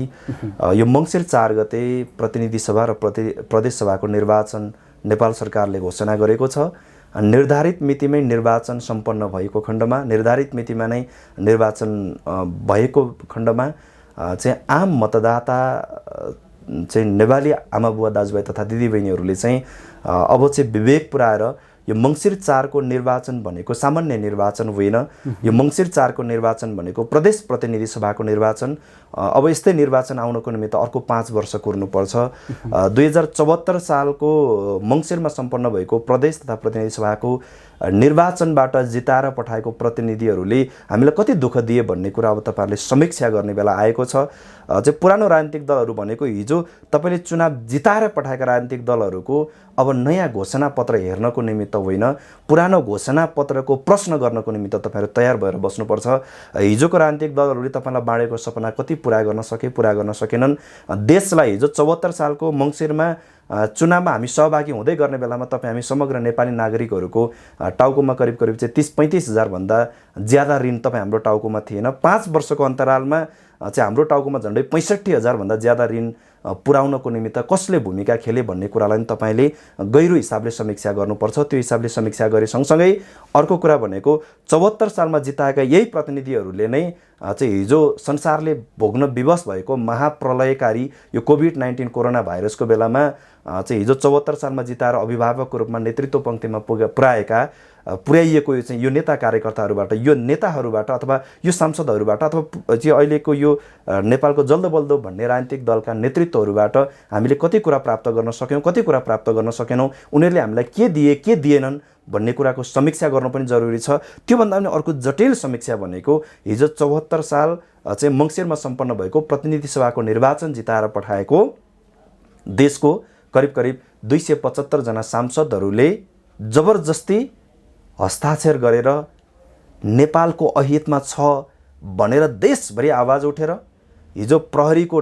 चाहिँ डन्डी खाइ माग्ने, प्रहरीको डन्डाबाट चाहिँ टाउको फुटाइ माग्ने, प्रहरीको चाहिँ बिचमा गएर चाहिँ ढुङ्गा मुढा गरेर आन्दोलन गर्दै गर्दा पनि त्यो देशभरिबाट उर्लेको आन्दोलनको चाहिँ बावजुद पनि त्यसलाई चाहिँ हेर्दै नहेरिकन त्यसलाई चाहिँ हेलचेक्राइ गरेर पास गरेर एमसीसी जस्तो एउटा खालको चाहिँ देशको अहितमा हुने एउटा संस्था पास गर्नको निमित्त तल्लीन भएका यी 275 जनाको अनुहारबाट अब देशको परिवर्तन सम्भव छैन। यी 275 जना अनुहार मात्रै नभइकन यो 275 जनाको अनुहारमा उनीहरूले बोकेको संस्कार बोकेर फेरि अहिले समाजमा ल्याइएका व्यक्तिहरूबाट पनि त्यो परिवर्तन सम्भव छैन। यस कारणले गर्दाखेरि यो मङ्सिर 4 को निर्वाचन भनेको, मङ्सिर 4 को निर्वाचन पछाडि आउने नेतृत्व भनेको 5 वर्षभित्र यो मुलुकमा आउने चाहिँ यो महाप्रलयकारी प्राकृतिक प्रकोपहरूदेखि लिएर यसरी चाहिँ विभिन्न देशहरूबाट चाहिँ आउने चाहिँ अनाधिकृत शैलीबाट आउने विभिन्न किसिमका योजना र उनीहरूको स्वार्थसहित आएका चाहिँ कुराहरूलाई पनि रोक्नको निमित्त असल नेतृत्व छान्न र चुन्नु पर्ने दिनको रूपमा चाहिँ आउँदै गरेको मङ्सिर 4 को चुनावलाई आम नेपाली नागरिकहरूले लिनुपर्छ। यस कारणले गर्दाखेरि म यो माइलस्टोन टेलिभिजनको स्क्रिनबाट मेरो आवाज र मेरो अनुहारलाई हेरिराख्नु भएको आम नेपालको चाहिँ घरदेश तथा परदेशमा बस्न विवश भएका नागरिकहरू, किनकि परदेशमा बस्ने नागरिकहरूले मतदान कार्यक्रममा सहभागी हुन नपाए तापनि तपाईको आफ्ना आफन्त नातागोतालाई घरदेशमा रहने तपाईको मतदाता चाहिँ दाजुभाइहरूलाई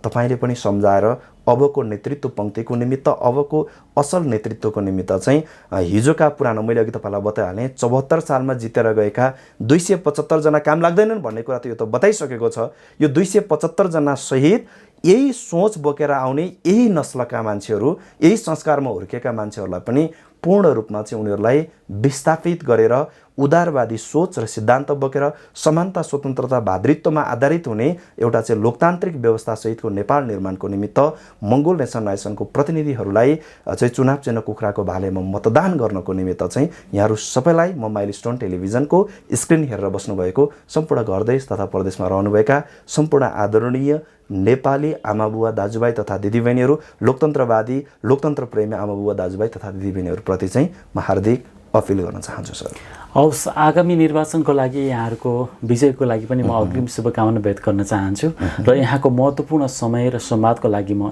यहाँप्रति हार्दिक आभार व्यक्त गर्न चाहन्छु। हस्, यहाँलाई पनि विशेष गरी यो प्रदेश प्रतिनिधि सभाको निर्वाचनको चाहिँ सङ्घारमा मेरो आफ्नो व्यक्तिगत कुराहरू, मङ्गोल सनासनको नि केही धारणाहरू समेटेर चाहिँ आम जनताहरूको बिचमा यो कुरा पुर्याउनको निमित्त यहाँले जुन एउटा समय चाहिँ माग गरेर चाहिँ मेरो आफ्नो विचार राख्ने अवसर प्रदान गर्नुभयो, यसको निमित्त यहाँलाई पनि विशेष धन्यवाद व्यक्त गर्न चाहन्छु।